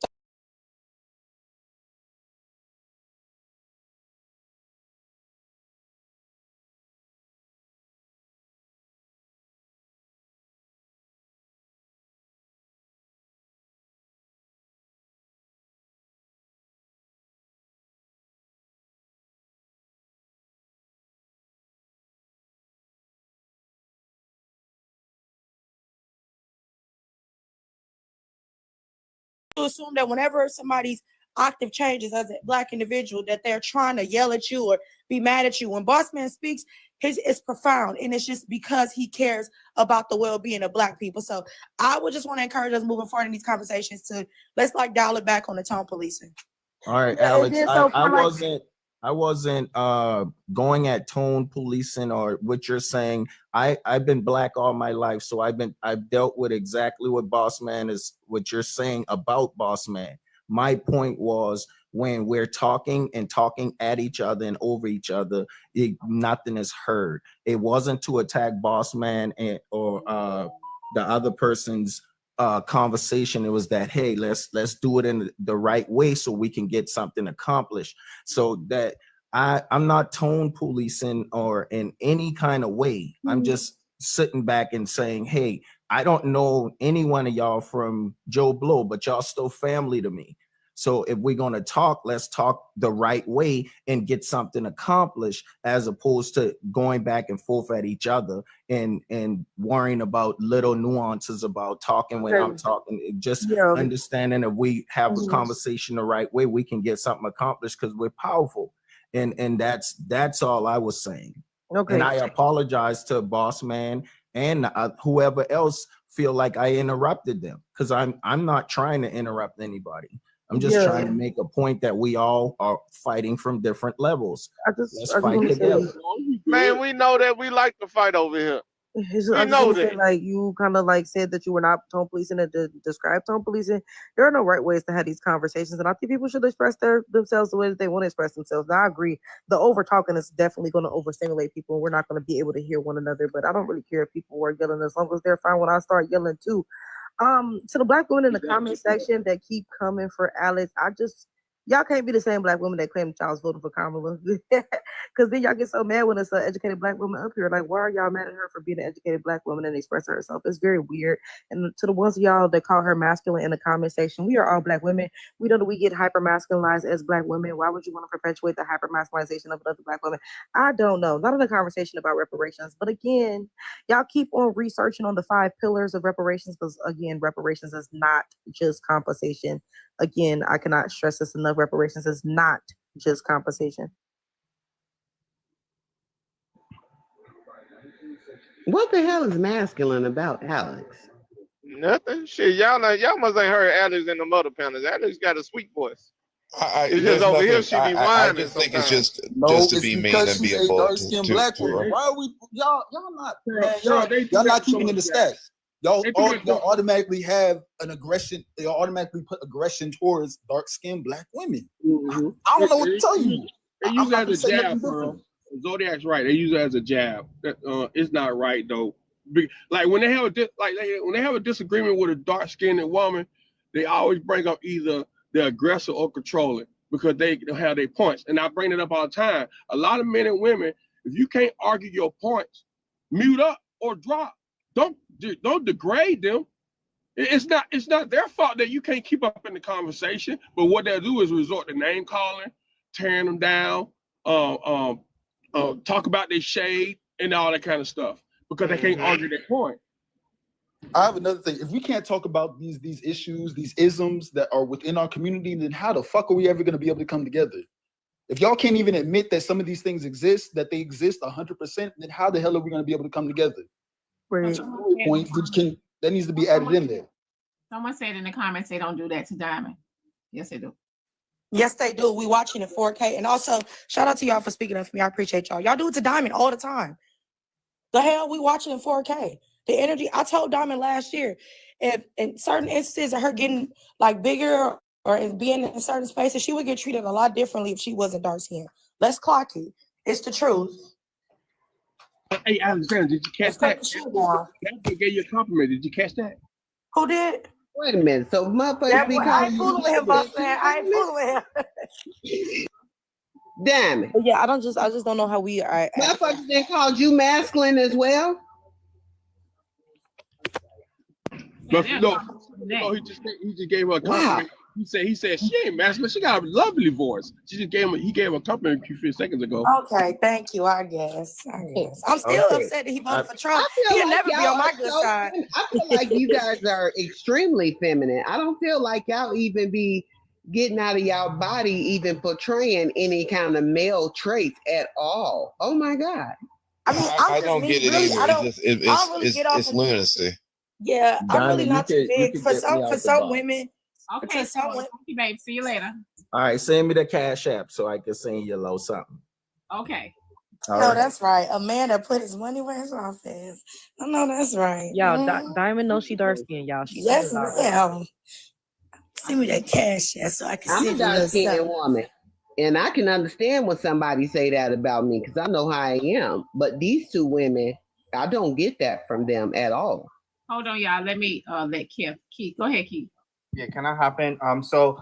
That young man that was just up here and some other young lady up here, I think the Bratz girl, they had a really, really good point that everybody, the other guy, he said everybody needs to fight from their angle, right? And we need to understand that reparations should not begin and end with a financial payout, because even when we had money, we were still disparaged in housing, in education, in so many areas. It's been systemic. So a financial payout is great, but there needs to be some reform and some change in other areas to give Black people back what they lost and what they were disenfranchised with, right? And the other girl, Bratz, she was correct about the 5 pillars. Like, please look those up. It just should not begin and end with a financial payout. There's so much more that we are owed in this country because of how we were disenfranchised. And I just want to say that and then drop. Thanks. Can I ask, forgive me for my ignorance now, I'm going to ask the scholars, the Black scholars. Now, being that we have things like a Civil Rights Act, we have, where they are dismantling the equal opportunity thing. I understand that, right? But we still got the Civil Rights Act, and we are still welcome at jobs. You know what I'm saying? We still are welcome at banking institutions. Hold on 1 second. Omar, it's that page right there is flagged. You got to come back on another page. Go ahead. And we can still buy houses. We still can live in different neighborhoods. So what more, would we got HBCUs and all that other shit. So $5 million payout, right? Individual. What more are we asking for? Like, forgive me for my ignorance, but I mean, seems like we not. It's not like we not able to do nothing. I can do whatever I want to do. So why are we acting I got like some answers for you of what more we're asking for. First of all, the people who were proposed to have $5 million for San Francisco, I don't know about nobody else. I'm from Chicago. They don't have nothing to do with me. I'm not getting no reparations if San Francisco gets reparations. We're looking for cessation and assurance. We are looking for restitution. We are looking for rehabilitation. Okay. So we are looking for rehabilitation medically, legally, psychologically. We need those things as well, right? Because me getting $5 million as a Black person is not going to change the fact that, according to mappingpoliceviolence.org, Black people are 3 times more likely to be killed by the police than their white counterparts. The $5 million is not going to change that, right? $5 million is not going to change that Black women are 4 times more likely to unalive during childbirth than their white counterparts, and that their babies are more likely to unalive during the first 2 years of being alive than white children. That is not going to change from us receiving $5 million. And that is why we need to be focused on all pillars of reparations and not just the compensation part, because Black people being rich has never stopped Black people from experiencing racism. Ask Beyonce and Serena Williams, because Beyonce and Serena Williams will tell you that they experience medical racism and they have money. And LeBron James will tell you that he came home to the N-word being painted on his garage and he has money, right? So the money is, the compensation is not going to be enough, okay? Ryan Brad, I Coogler. just want to point out to that boy. Hold on, before y'all go on, because I'm not a scholar. But I just want to point out to that boy that the Civil Rights Department on the federal level has been halted, and he is attempting to dismantle them. So we cannot just depend on that and say it's being dismantled. That's all.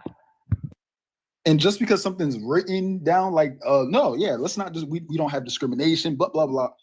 It still happens. It happens in the jobs. We have job discrimination. They say stupid shit like, they'll give you a response like, we're looking for somebody else. Da da da da da. It still happens. So that's bullshit. You know that's bullshit. Come on. Auntie Pearl, I just wanted to make one correction to what you said really quick. I know when you started off your sentence by saying that you're not a scholar, I just think that regardless if you don't know what we know or I don't know what you know, don't downplay yourself like that. Your information still is gonna help the conversation go. I just want to make that correction. And let's also keep in mind, since you brought up houses, that Black houses are being appraised lower than white tea houses. They did a study where they had Black people call people to come and appraise their house, and then they had a white tea person pose as if it was their house and get it appraised. And then when the white person got it appraised, it was significantly higher. Why? Because the implicit bias that exists, that is ingrained in society. And we also have like housing loans, things like that being denied to Black people to this day. Like banks are still being sued to this day for denying Black people housing loans. So yes, we might be able to buy houses, but that does not mean that we are not still being actively gentrified. That does not mean redlining is still not actively happening as well. Gary, Indiana is currently the Blackest city in the United States of America with over 80% Black people. And there are a lot of abandoned houses all around Gary, Indiana, and white people are currently coming to buy them up. And what that is going to do is push the Black people out of the Blackest city here in the United States of America. They're actively going to Black homeowners in Gary and offering them more money to buy them out. Why? Because they don't want a predominantly Black city to exist. So we have to keep that in mind as well, Dat Boy. Things are better than they were before. I'm never denying that, but the issues are still here. And I want to add on to what Bratz had to say. Yes, Ms. Diamond. Visibility is restricted, but they let me up. Omar, that page is probably flagged. You probably got to go to another one of your pages. You got about 11 of them. Go to a different page. Because you know what? I think when they say my live visibility is restricted, it's not letting me get out to my people. It's not stopping me because you see, I love you. It's not letting me. I know. All right, I'm gonna drop. I'll see what's up. I think my other page got flagged too. Okay. But I wanted to add that D.L. Hughley was a victim of that when he was trying to get his house appraised. He had that exact same problem. Wells Fargo was actually a banking institution that got sued for denying Black people access to mortgages and loans. I would just add on to Brett's comments that two instances with which she was speaking of. Yeah, so I know Navy Federal too. Navy Federal got caught up in that shit too. Right. So again, if these systems aren't dismantled and then rebuilt to also include us as Black people, then we're not going to get anywhere as a collective, as a whole, for future generations. Just nothing's going to change. So that's what the issue is. But I got a question though. Why, and this could apply to certain systems, why not the talk or the ask or the demand rather of abolition rather than dismantling? Because you can dismantle a system that can build it back up essentially, right? So shouldn't we be speaking about abolition? Yes, you're right. I mean, you're correct. Yeah. Like as far as that's my personal opinion. I'm not an ist of terrorist. Hold on 1 second, y'all. Let me read this. I'm sorry. Let me read this, Zell. Zell message says, Alex broad shoulders make her sexy and not masculine. Okay, y'all go ahead. These gotta be backhanded compliments. Y'all ain't I shit. promise I'm not a terror dash is, but respectfully, if we really want to see change, will have to dismantle the entire United States of America because it was literally built on the subjugation of Black people, and that's just what it is. Unfortunately, the oppression of Black people is inherent to the United States of America. The United States of America cannot run without the oppression of Black people. We as Black people outdate the formation of the United States of America because we were here when it was colonies of England, right? And so we are intrinsic to the system of oppression that exists here. All right, y'all done schooled the fuck out of me. I appreciate it. Hey, Deborah, here's Good another morning, Queen. Damn, you got to add some more, boss man. There are 5 documentaries that speak on the systematic racism that how it affects wealthy Black people, and systematic racism takes away billions of dollars from well-to-do Black communities every year. Billions in real estate, renting, home loans, personal loans, loans for businesses. They charge us higher rates and everything. It's systematic. You might be living good, but on paperwork, those numbers, that's how they get you. They get you within the system. You know how the old saying, you go to certain parts of the country, they'll smile in your face, but behind that smile, they don't like you. But if you come to the South, they're gonna call you in your face. At least you know who they are.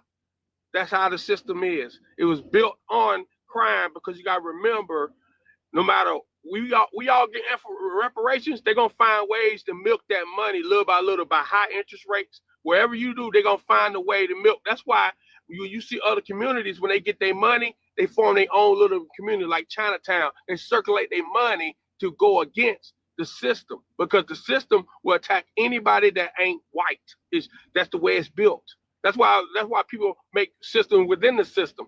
And that's the thing we need to do as Black people. We need to create a system within the system. Yes, we always gonna bump heads. Every group bump heads, but we got to understand that dollar and how to separate the personal from business. That's the problem with That's the problem with Black community. A lot of us put emotion with our dollar, and that's where you fuck up. So with that, okay. So hypothetically, if the people of San Francisco got the $5 million direct cash payouts, right? And let's say 200 families take $1 million each, put it together, and build something. They can start off with a little small bank. They can probably take another $500,000 each and build a school. We can build it up, because the thing is, we got pew pews too. So what they gonna do? Like if it really came down to it, what would they do? Like, you want to know what they would actually do? They would send out drones. What they did already. Real quick? Can I squeeze in here, please? I see. I don't have that level of fear like that. Can I please squeeze in There's here the word before we get too far? So I do want to piggyback off of the dismantle. That's what piqued my interest. Definitely want to move the world forward. So with this dismantling of all the resources and things like that, I enjoy that idea, because it gives us playing room. We need to be a part of this rebuilding. It is our season. If we are aware that they are dismantling a lot of things, we must be a part of the rebuilding.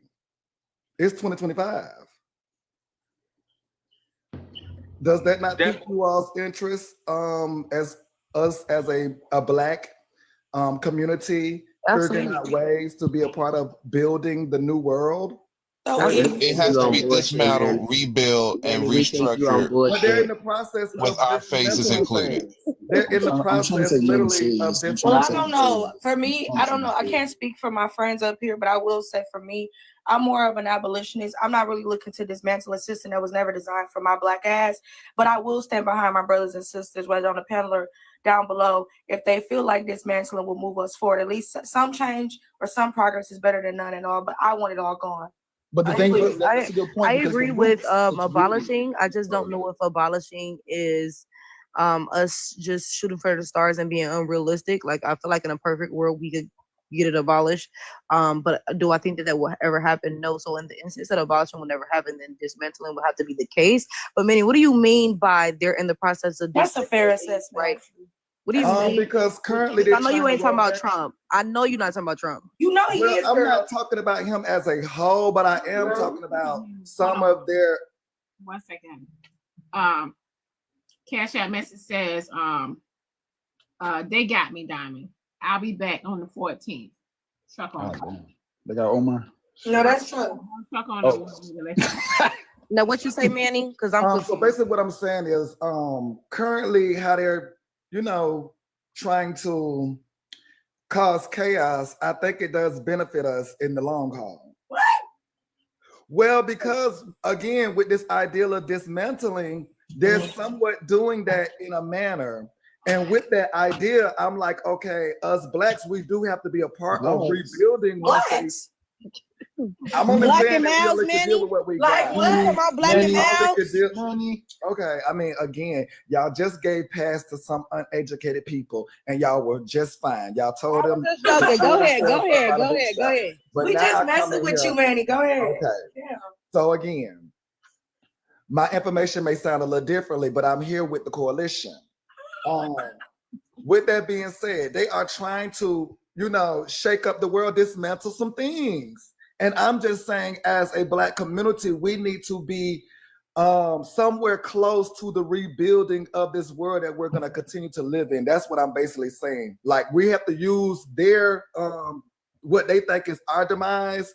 We have to use that for our benefit, because they are tearing down some sectors, some governmental things that we going forward should be a part of if they are to rebuild in these areas.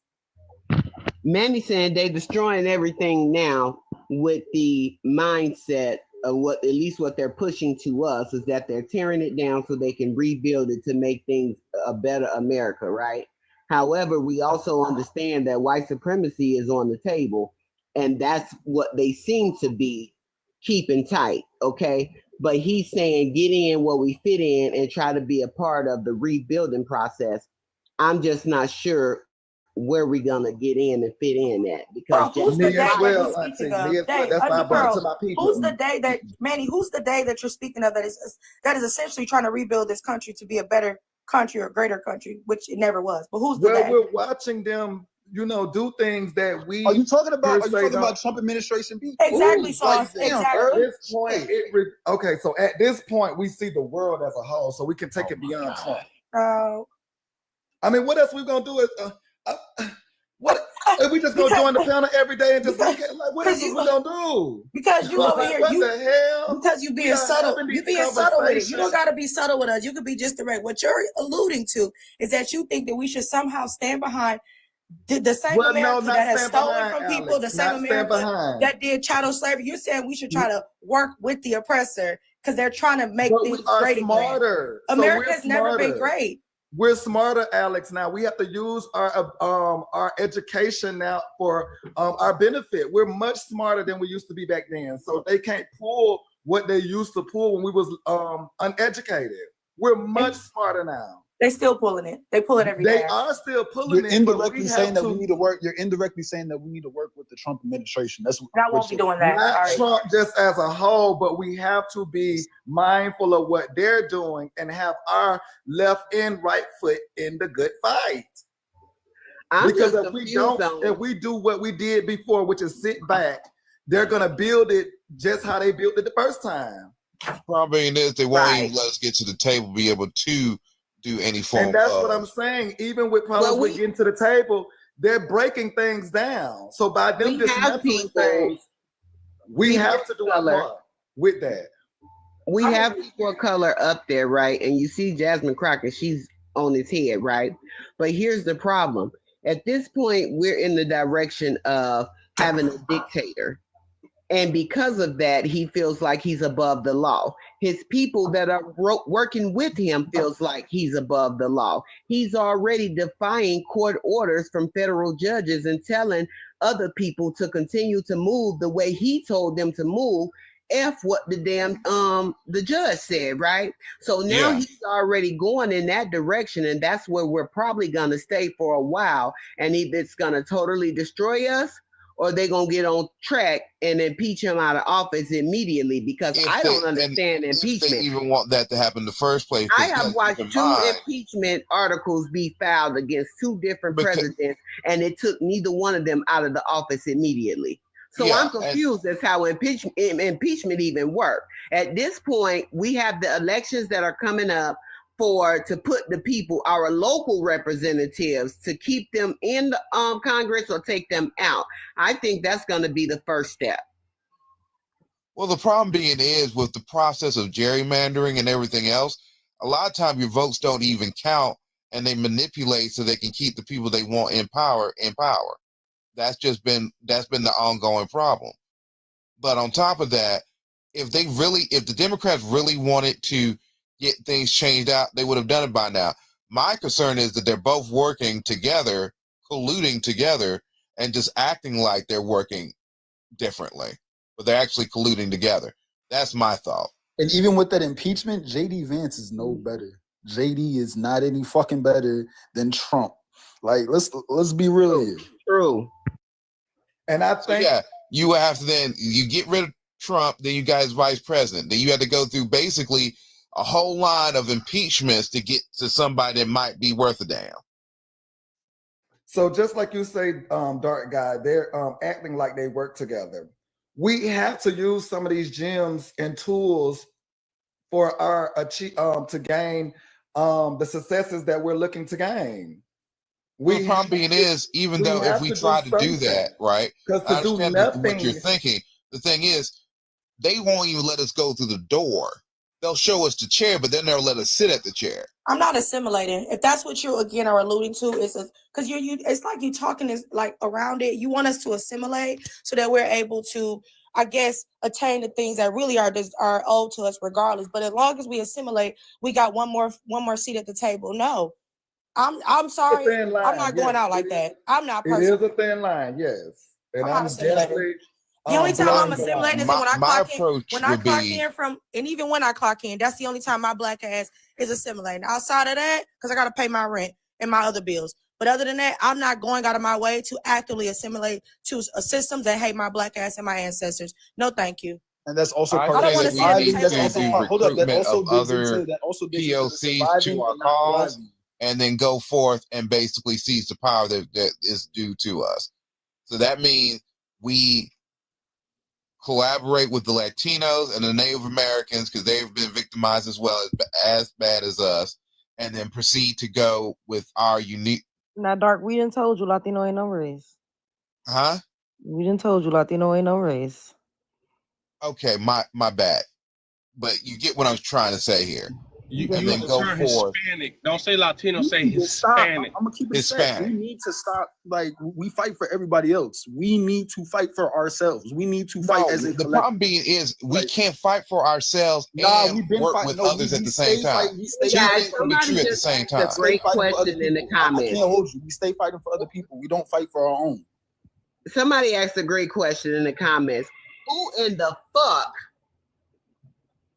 votes in them motherfuckers at the Electoral College? Because y'all remember now, they're the ones who ultimately decide to vote. And they don't always go with the popular vote, quote unquote, that they're supposed to.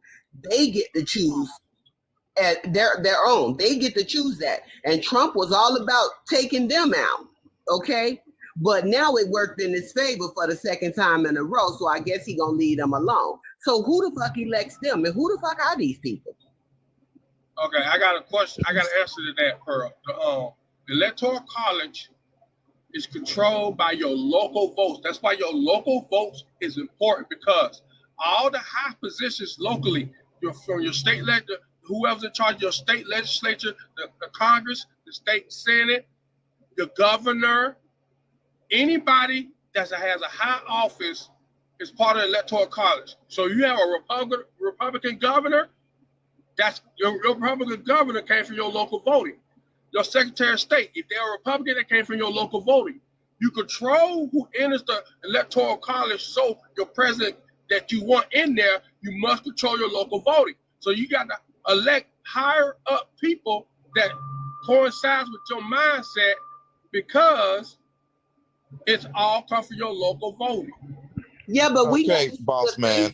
We never see the faces of the people in the electoral college. We don't see them. So I'm asking, who the fuck are they? How did they get to where they at? And how the fuck we get them motherfuckers out the way?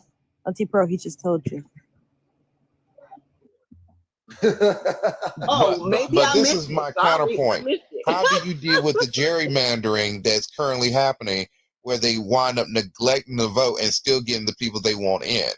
Because they'll just change the lines of whatever county to either neglect a certain population so they still get the vote they want.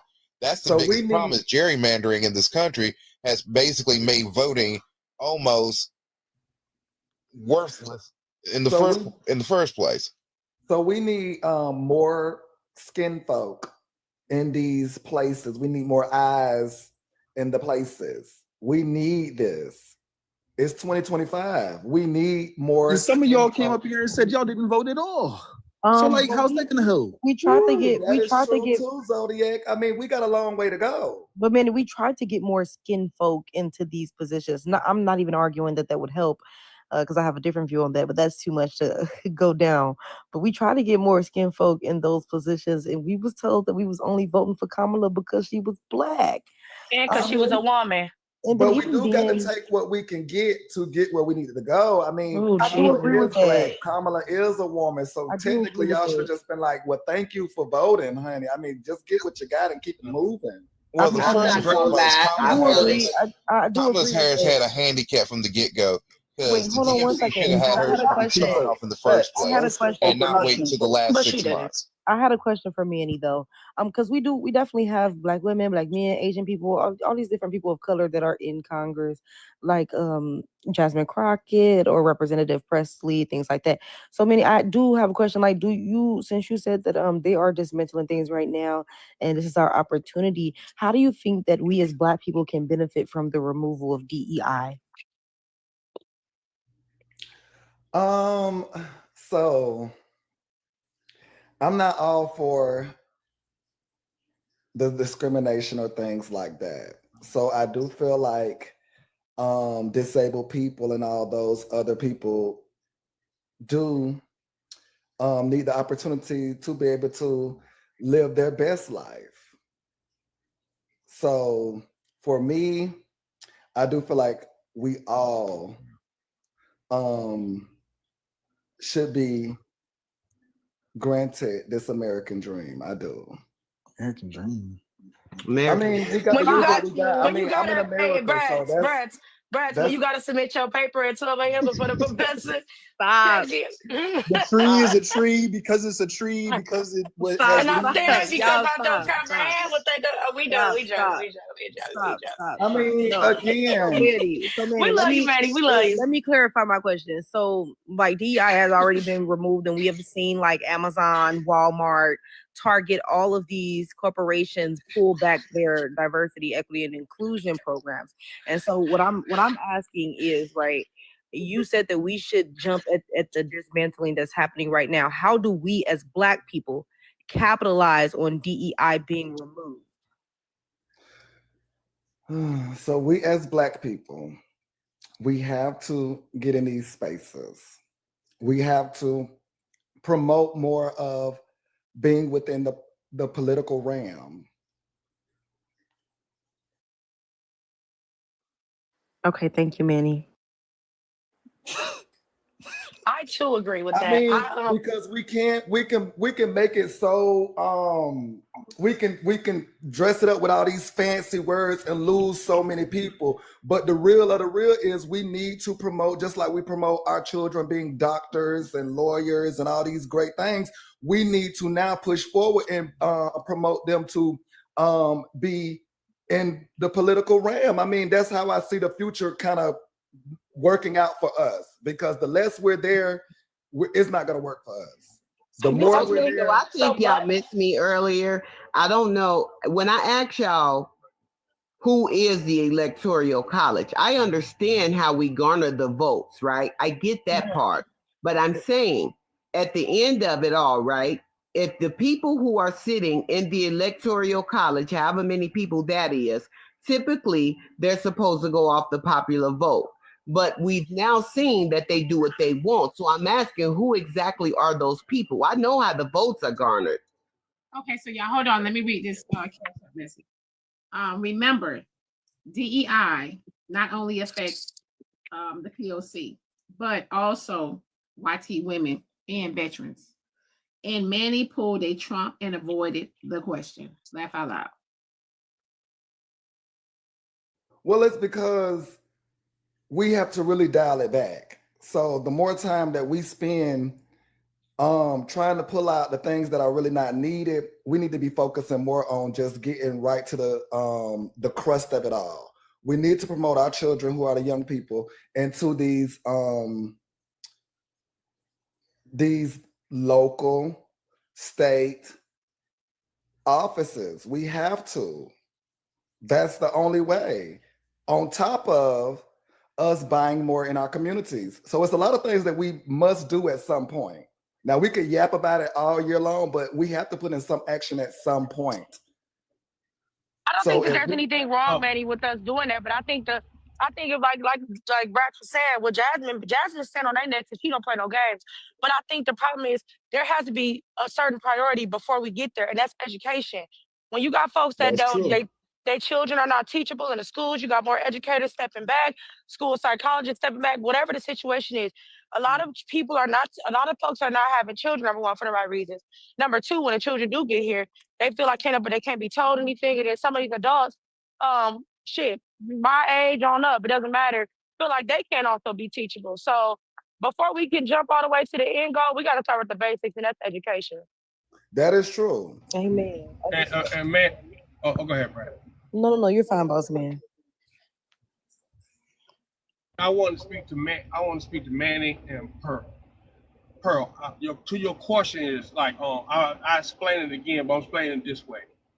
The electoral colleges are the people that come from your local communities, the people that are elected to power.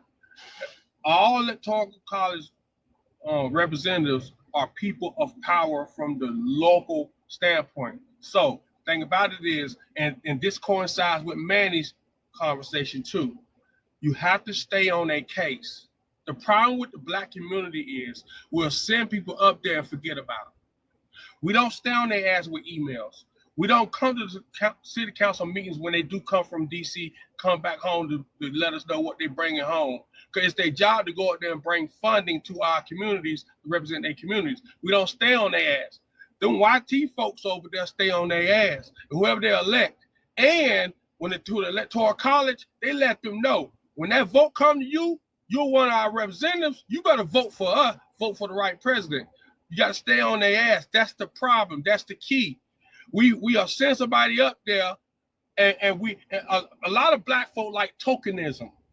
Tokenism is they treat a human being as an object. Look, we got a Negro in there, and then they be dancing and shit. Then a week later, they back doing the foolishness of their life instead of being in this political game.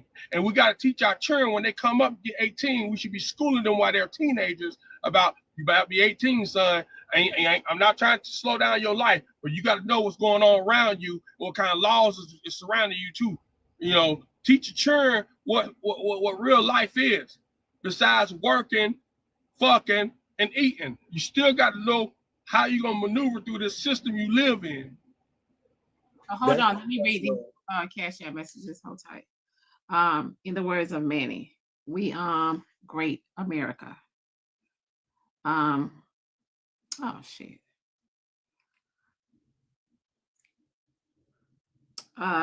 Thank you for the Cash App.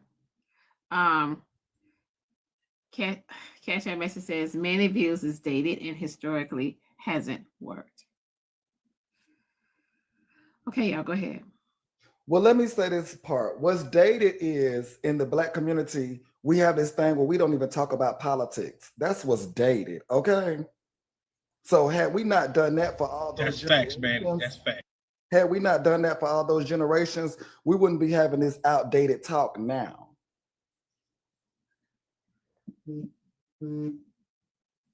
I taught I got 2 grown sons, 2 grandsons, and I got 2 babies that's left, 2 teenagers. And I talked to them about life. ask them questions. I'll sit there, be watching the news, and I'll be like, what you think about this? When I watch the C-SPAN, I ask them questions. And you know what? They be giving me some pretty good answers. My son, like, he always been like this. He'll ask me random questions. Like, he'll see something, and he'll be like, Daddy, why is they doing it that way? And it doesn't. And I'll think about it. I'm like, you got a damn point, son. All these years, like, children will observe things. The thing about it is, we don't listen to our children. We look at them as their children. But children, you gotta remember, they're growing and they're analyzing on a daily basis because they're growing, and they might see some things you've been missing for decades. They definitely discount. Kids are definitely discounted. They be seeing shit that grown ass adults don't be seeing, and that's sad to me. Like, y'all need to listen to your kids too, what they be seeing. Okay, y'all. So what it sounds like to me is the first thing is to get on this next election that's happening in our local governments, within our states, our towns. That sounds like the first thing we got to do. Yes, Auntie Bro. Yes, like we need to be advocating for Black people and people of color because it's going to take us together. Because let's be real, we're 15% of the population to be voting at their local elections. We cannot just pop out every 4 years and then get mad when it's not going the way we want it to go. So register to vote, y'all. Get y'all asses and register to vote. I think we also need to start building coalitions in every state or every town in which we meet up together to discuss the politics and come up with a memorandum of what we want done and what we need to and what we want to see done in our local communities and government. If you are don't forget to tell them folks to fix them goddamn potholes in y'all cities too, shit. Listen, to come to visit relatives and tearing up rims and tires and shit. Boss man, let me rotate you. Let me bring Jordan's mom in here really quick. Okay, go ahead. If y'all are a felon and you have served your time to society and you have completed your probation or your parole, please find out if your voting rights can be reinstated. Yeah, because if the felon can be president, you know the rest. So, good morning. Good morning. Hey, Diamond. Hey. I never wish to offend anybody, but I just want to take this moment to give us some hard truths. It really is troubling to me to hear what I'm hearing saying. The system that we are under, the democracy that allows us to choose where we want to work, where we want to live, who we want to marry, that system is under a kind of pressure and threat that it has never faced before. Never. We don't have 4 years to wait to vote to do whatever. We are in a dire emergency. It is 911. I don't understand. I mean, no offense to anybody, not to anybody, but you all really need to take a look at BBC News or NPR. You're in a situation where judges have said to them, what you're doing is illegal. And they have said, no judge can tell us what to do. The only thing a judge can do when you violate an order is send the marshals after you.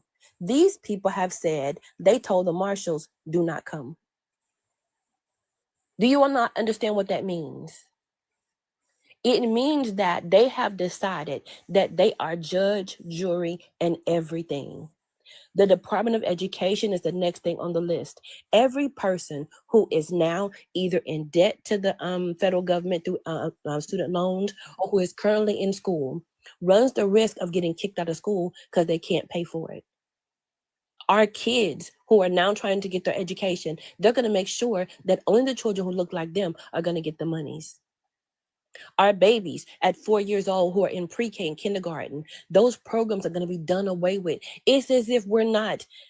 I don't know what the disconnect is.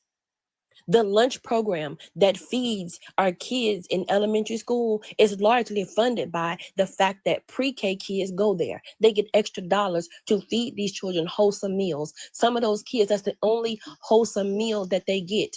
And those kids, the majority of them who are poor, who look like us, are going to be cut off. They're going to find ways to fund the people who look like them. We spent months and months and months talking about why you shouldn't vote for a Black woman. whether she's Black or not. They beat us at the game.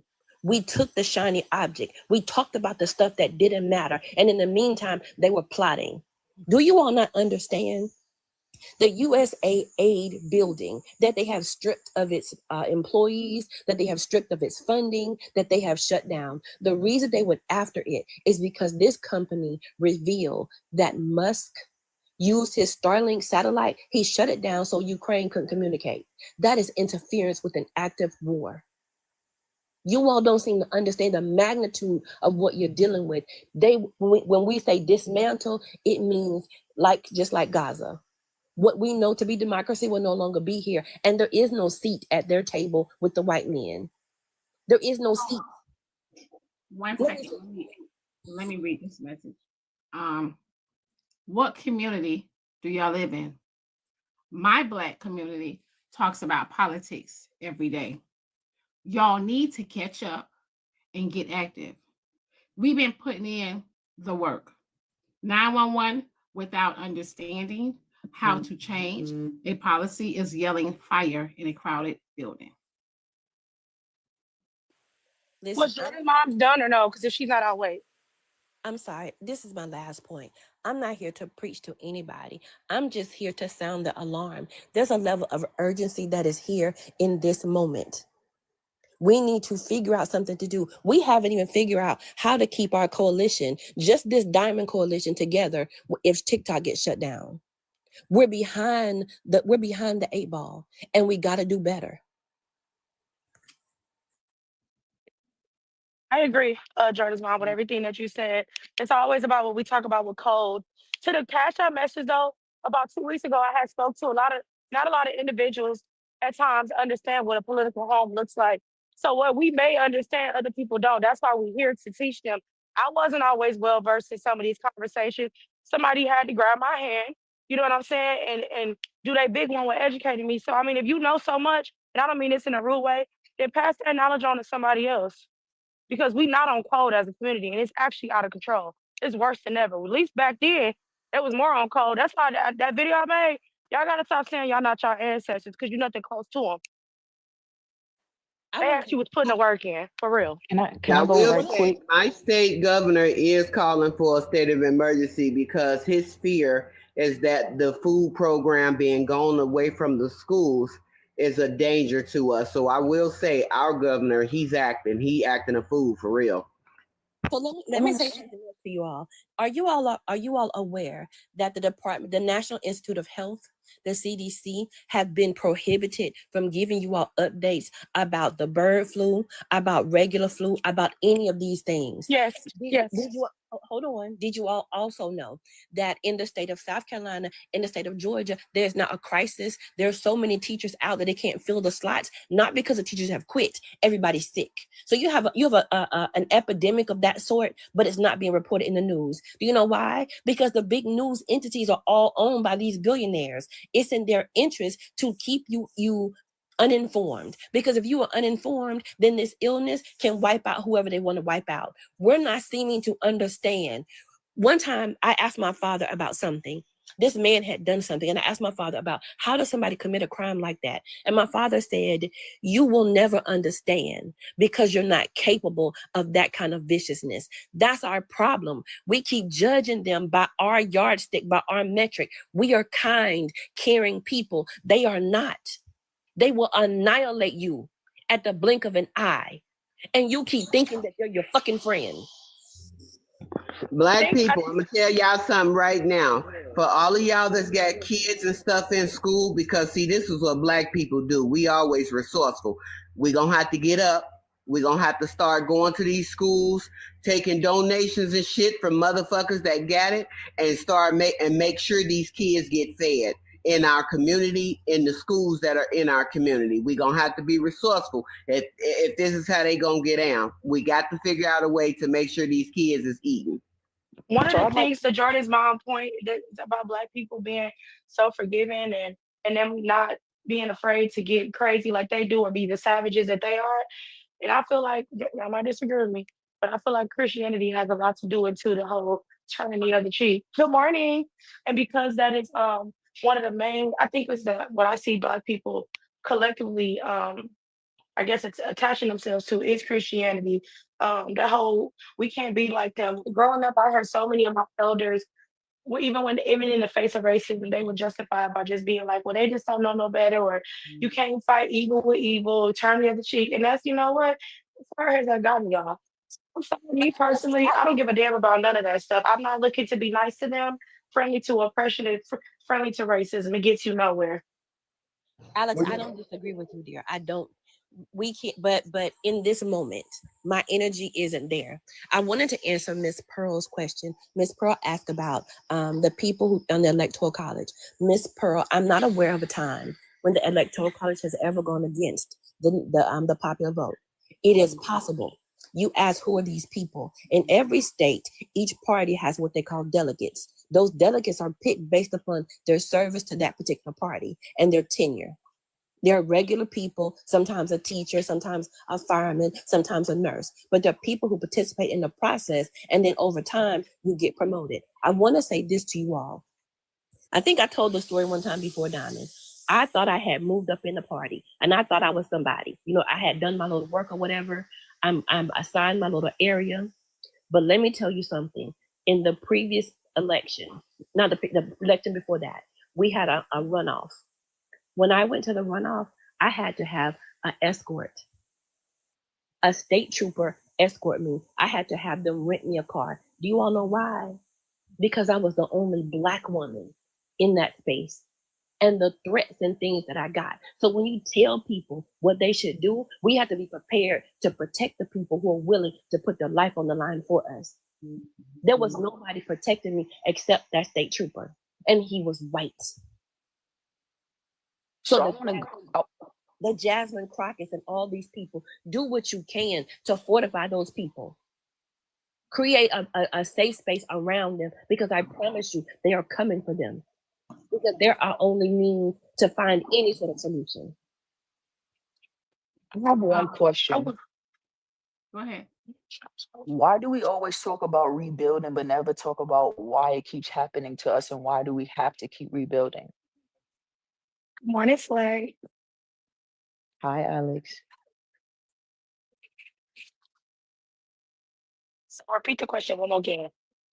Why do we always talk about rebuilding, like Black Wall Street, etc., but we never talk about why we have to keep rebuilding? Like they're currently, I can give you an example.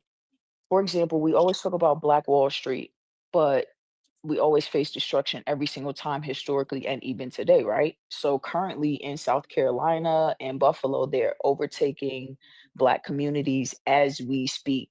Has anybody ever heard of Overtown? In Miami, that's one of the cities or towns that was overbuilt by, I say that because most people know Overtown, but it's a lot of times we're displaced and y'all keep saying let's rebuild, rebuild, rebuild, but we don't talk about why we have to keep rebuilding. I don't think that people want to have the uncomfortable conversation about how destructive that the white tea community has been for centuries. I think it's an uncomfortable conversation. We can talk about how our own destroy a Section 8 apartment, or how our own destroy our. I just want to make a quick announcement that QL says that there's going to be a special election about to happen. So she's saying vote Dem in Florida. So My bad. I was gonna answer. I'm sorry. Really quick, Jordan. My phone connected to the charger and cut me off. What I was gonna say this lady is, it makes Black people uncomfortable to address white supremacy, because for years we have been shunned and actually in some form chastised and disciplined for speaking up. So it's kind of within us. I think Sauce as well as Braxton, one other person spoke to like PTSS with Dr. DeGrye's book, and then also epigenetics, where Black people have this fear, and it's passed down through our bloodline to do or not do certain things. So I think the simplest answer is fear, that if they speak up to what's really happening, and that white people have exemplified their savage behaviors for years, that something will happen to them if they speak up. But the truth of the matter is, It's a fact. We have a situation now where people who speak out, you know what I'm saying, your entire life, you know what I'm saying, is being ripped away from you. Maybe not in the way that we are accustomed to, you know what I'm saying, are using trees and things, but your financial, your employment, all of that is being stripped away from people just for voicing their opinion. Let me also touch on the other point. We do have an opportunity to at least get back a measure of fairness in the government. There are 2 special elections that are happening in Florida. What I suggest is all the people who know someone who live in Florida, all the people who have time on their hands, why not volunteer? Educate the people who look like you. Stress to them the importance of going to the polls. Help them get their documentation in place. Help them learn what their rights are. Create a system, you know what I'm saying, of transport so people without cars can get to the polling place. Arm yourself, you know what I'm saying, with information so you can participate. This tendency to sit back and watch the fire and see what happens in the end is what got us here. We have to try and we have to do something. And I'm so sick and tired of the people who think that this platform is a place for them to beat their chest and talk about what a he-man they are and spew all kind of dumb misinformation just because they bored and got nothing else to do while you're sitting at home on parole. I'm so tired of it. Why not in this moment sit your ass down and let people who have some information to educate the people have a voice, have a say? Why not? If you're not going to do the work, why not get out of the way and let progress pass by you? At least do us that solid instead of every day sucking up all the oxygen.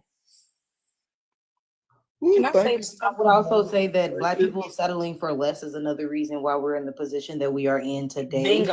Bingo. We just tend to get too comfortable. Like we get a little bit of what we think is freedom. We start seeing stuff get a little bit better, and then we start to sit back and get lackadaisical. The older generation loves telling the younger generation, not no shade to y'all, that we ain't go through nothing and we ain't been through what y'all been through when we are complaining about the state of America today. But in reality, that should be encouraged, because when we sit back and get comfortable, then the shit that y'all work for gets taken away. But ladies, is it the fact that some people have experienced so much hardship while going through life, especially dealing with systemic racism, that when they get a breath of fresh air, that it could be that they think they free at that moment? And so I don't blame them for feeling that way, right? And I don't blame them for misunderstanding the fact that that breath of fresh air, that they're entitled to more. So Auntie Pearl, Auntie Pearl, hold on, Pearl. I mean, hold on. Well, wait a minute, because I've been waiting patiently to speak, because I let everybody speak. Can I just give you all the dates of this? Can I just give you all the dates of this? Yeah, because I just waited for everybody to speak. Everything Jordan and Alexandra, I respect you, and you're a beautiful young lady, very intelligent, and you are everybody absolutely right at this point. The problem is those two speak the loudest. Alexandra, at this moment, we don't have time to coddle a motherfucking thing. Like Jordan speaking, it's time for action. Education, past that. We don't have even time to sit and continue to talk to y'all Negroes about what needs to be done. There are options that we can do. We are scared of our own fucking shadow. Y'all motherfuckers need to stop. That's how the Hughes, and I don't want to say their real name, got unalive in Germany at all once. We are not going to sit there and walk through a fucking gas tank and get eliminated as Black people. Y'all fucking wake up and fight that. I don't give a damn how old or young or whatever. And time for education, time for all this is bullshit. It's time to make action. You guys can either, all of us, withdraw our fucking money, get our passport, and go to the destination where we want to. America. That's an option. That's up to you. That's an option. Respectfully, when they sat silent, they voted exactly for their interests. Those women, everybody has that see women. Hold on. I let everybody speak. Let me speak so this message to get out there. When they sat silent, they made movement with not saying a motherfucking thing to y'all. So another option, take over this bitch. Don't sit there and let them up. Y'all get your guns ready. Are the Your mods? pew ready. Can we be realistic? Get your pew ready. When they at your door, do what you gotta do. Y'all keep none of these people was afraid that passed away are gone. Like Nat Turner, Malcolm X, they spoke violence because that's what we are met with violence. Miss Pink, respectfully, don't get her page banned. You can't use that language respectfully. If you want to have an open rebellion, go to your own page respectfully. I know, Jordan, Mom, I corrected myself and said you did not. You said several cuss words, and then when people try to correct you, the start saying cuss more. word we don't. We're not allowed to say cuss word no more. You said a bunch of them in a row. You said the actual pew word. You said that. Yeah, I know. I made a mistake and I correct to say pew. A whole lot respectfully.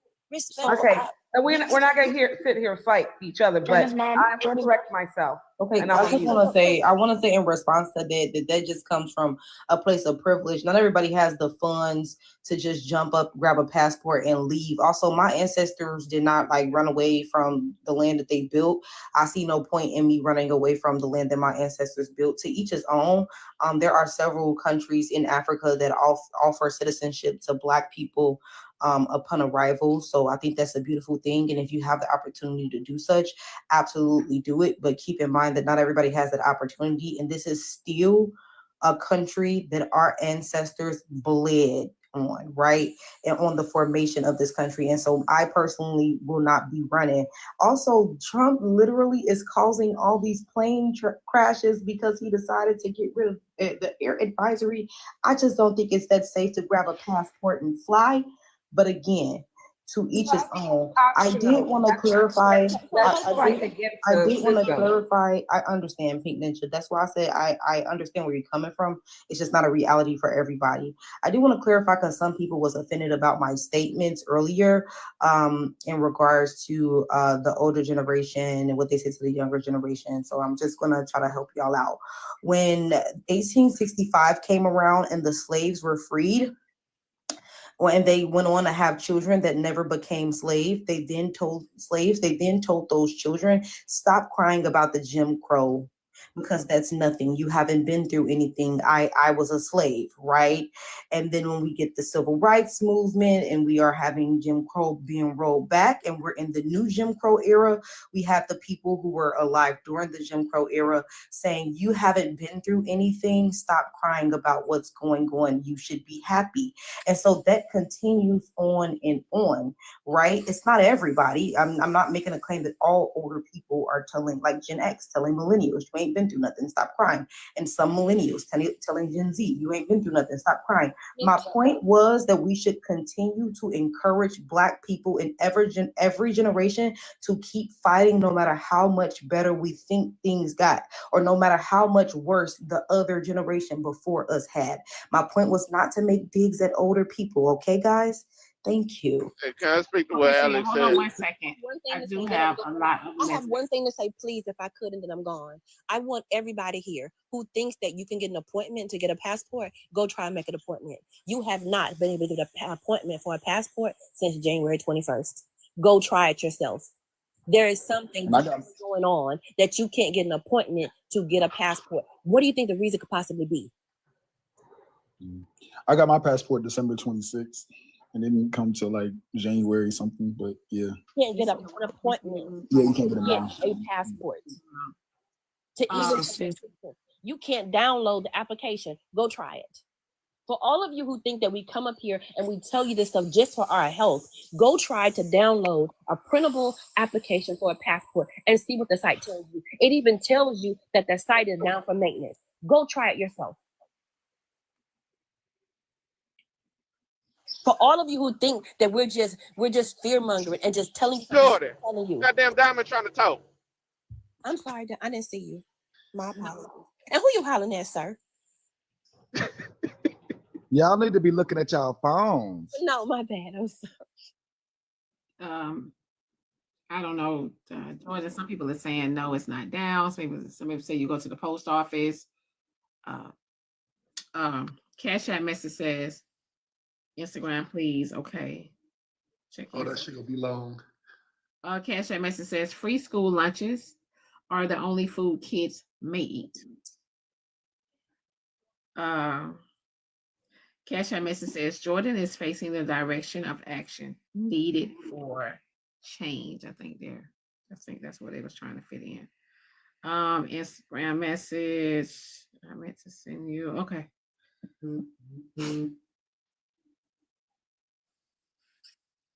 So Diamond, you know I want to come over here and hold on, babe. Pink Honey, they paid to drop you, babe. You gotta say your final words. They said that you're gonna get the live shut down. And I apologize for that because I'm passionate about talking about the rights of our people. And again, I don't care they drop us, and I'm sorry for speaking, but I wish we are able to express how we really feel. I just want our people just to wake up and start fighting really hard. Do not sit here and wait. We cannot wait. We need to do something, and that something is now. And y'all have a blessed day. Thank you, Black Diamond. Jordan, that was beautiful. Alexandra, everybody, you guys are wonderful. Bye. Let me read. Have a good one. Let me read the rest of these messages, y'all. Jordan's mom. There are people saying that they just went on the website and the passports. You are able to get your passport. They say passport is available. Applications is available right now. Jordan's mom. Diamond, I'm gonna go to the website and show you. You can. There's a printable passport application. You cannot print it. It does not allow you. You can't, when you go to make your appointment, you can go to post office, the USPS.gov. You can go to the passport website and try to make your appointment and see what happens. When you get to where it's time for you to click in it, it'll tell you not available, even though the window is open. I wouldn't tell you anything that is wrong. I wouldn't tell you. And I did it for 2 weeks straight to see. Yeah, no, you can't go into the post office for a passport. No, I always call and I get through and they give me an appointment, and usually I get my passport expedited, so I don't have to. You can't. Why you say? Do you see how this is not the same thing? They don't do it at the I post said. office. I specifically. Well, they Y'all stop. Let me say say they they don't are do it, But you stopping. shouldn't say they don't do to it do it. everywhere, because they definitely still do it here. And it's like 5 people just said they can go into the Yeah. post office, and 1 person worked for the post office and said they process So the they are application. stopping it in places. That is true. They are Yeah, stopping. so not it in everywhere places. though. That's So are not y'all everywhere. saying that it's Okay, more so than one way probably to more skin of a the cat? states where there's a lot more of immigration going on. Probably. Maybe that's why they're making it a little harder. But if you go to the smaller cities, you may be able to get it. Now that I agree with, but on the website, when you get ready to download, it tells you that it's down for service. I did it every day for 2 weeks as part of a research paper because I was curious. That's how I know. Now, if something has changed, I didn't do it this morning, but I'm gonna get down out of this box. I'm gonna go and I'm gonna save my screen. Okay. Okay. You got any more messages, Diamond? I do. Message said, "Hi, Diamond. I hope you enjoyed your trip, but sorry. Everyone on this panel have lost their damn minds I just got up here. and need to seek treatment for their traumas. Stop fear mongering. I'm not even sure what the topic is anymore." Hold on, let me get to these messages. Okay. Good morning, Diamond. Just to add my view on a topic. I'm pro-Black, but every Black politician does not have our best interests in hand. Let's just start voting voting for the people who truly agree with our interests. Just because they look like us doesn't mean they have our interests. Just because if they have, we will be better off today. There is more Black people in the Congress today, and we still in the same place. I love y'all.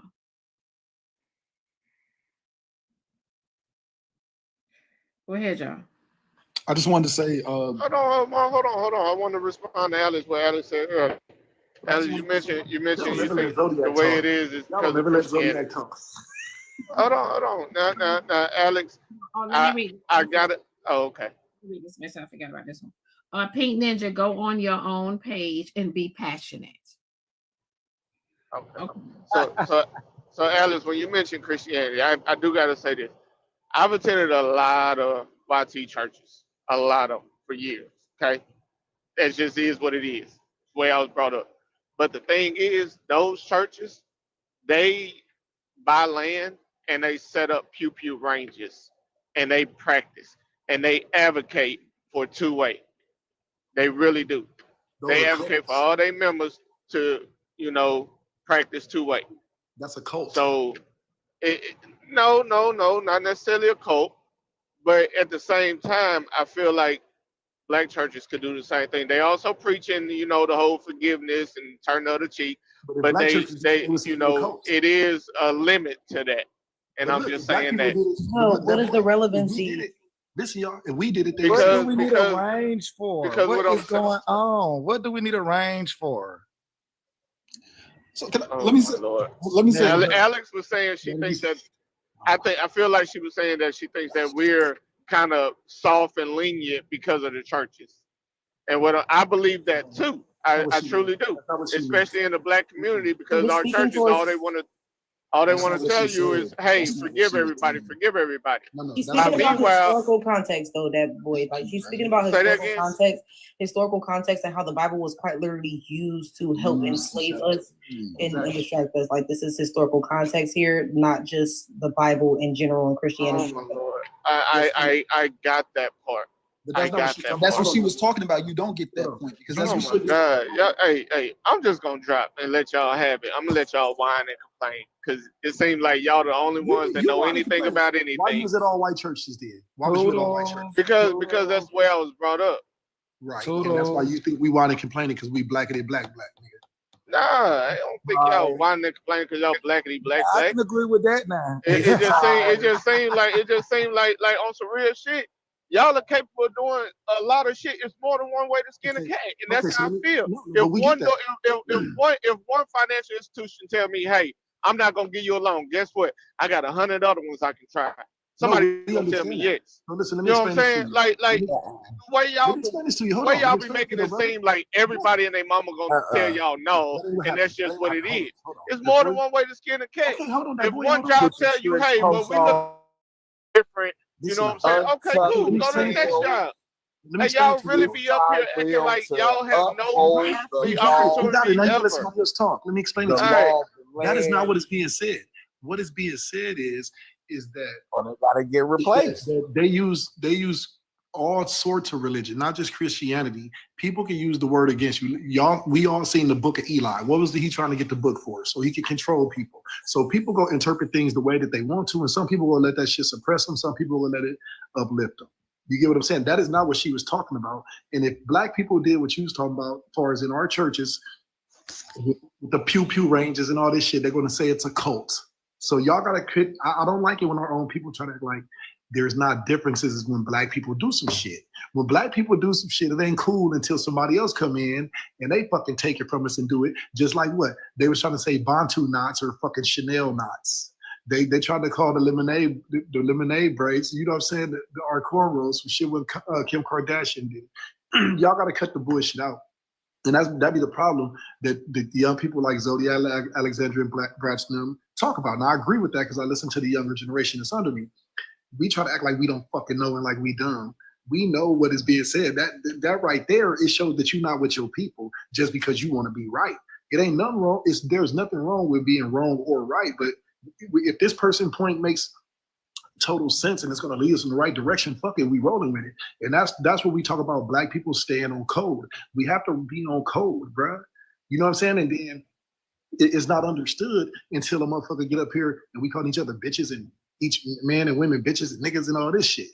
That's bullshit. It shouldn't have to result to that. we supposed to be on point. When these young people like, hey, we need education. Okay, this person like, hey, we need to be taught self-defense.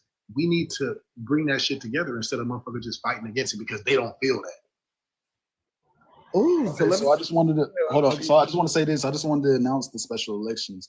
So the special elections to the 119th United States Congress of 2025 and 2026. They start April 1st, 2025 for Florida's 1st congressional district, and then Florida's 6th congressional district on April 1st, 2025. So keep that in mind. Just pay attention to that, Floridians. So back to my original point, like I said, which piqued my interest was the dismantling of the things and us being in position. Jordan Mom made a lot of great points, just like Boss Man did as well as some others. So again, where we gonna jump in at? Because they're trying to tear it down. What currently are some areas I'm assuming? Oh, he's gorgeous. Alex, mute your mic. He is gorgeous. Mute your mic, Alex. Mute your mic. Alex. Thank you, Alex. Yeah, he's gorgeous. Alex. Sorry. Can I say one thing really quick? I'm And sorry. I wanted to hop in here. I'm assuming in the long haul it would benefit us, but we must jump into action now, being that we are aware that they are trying to dismantle some things. I And I'm apologize just to the panel. assuming it would benefit us in the long haul. I'm just assuming. So I wanted to jump in really quick because I only heard a little bit because I was talking to an attorney.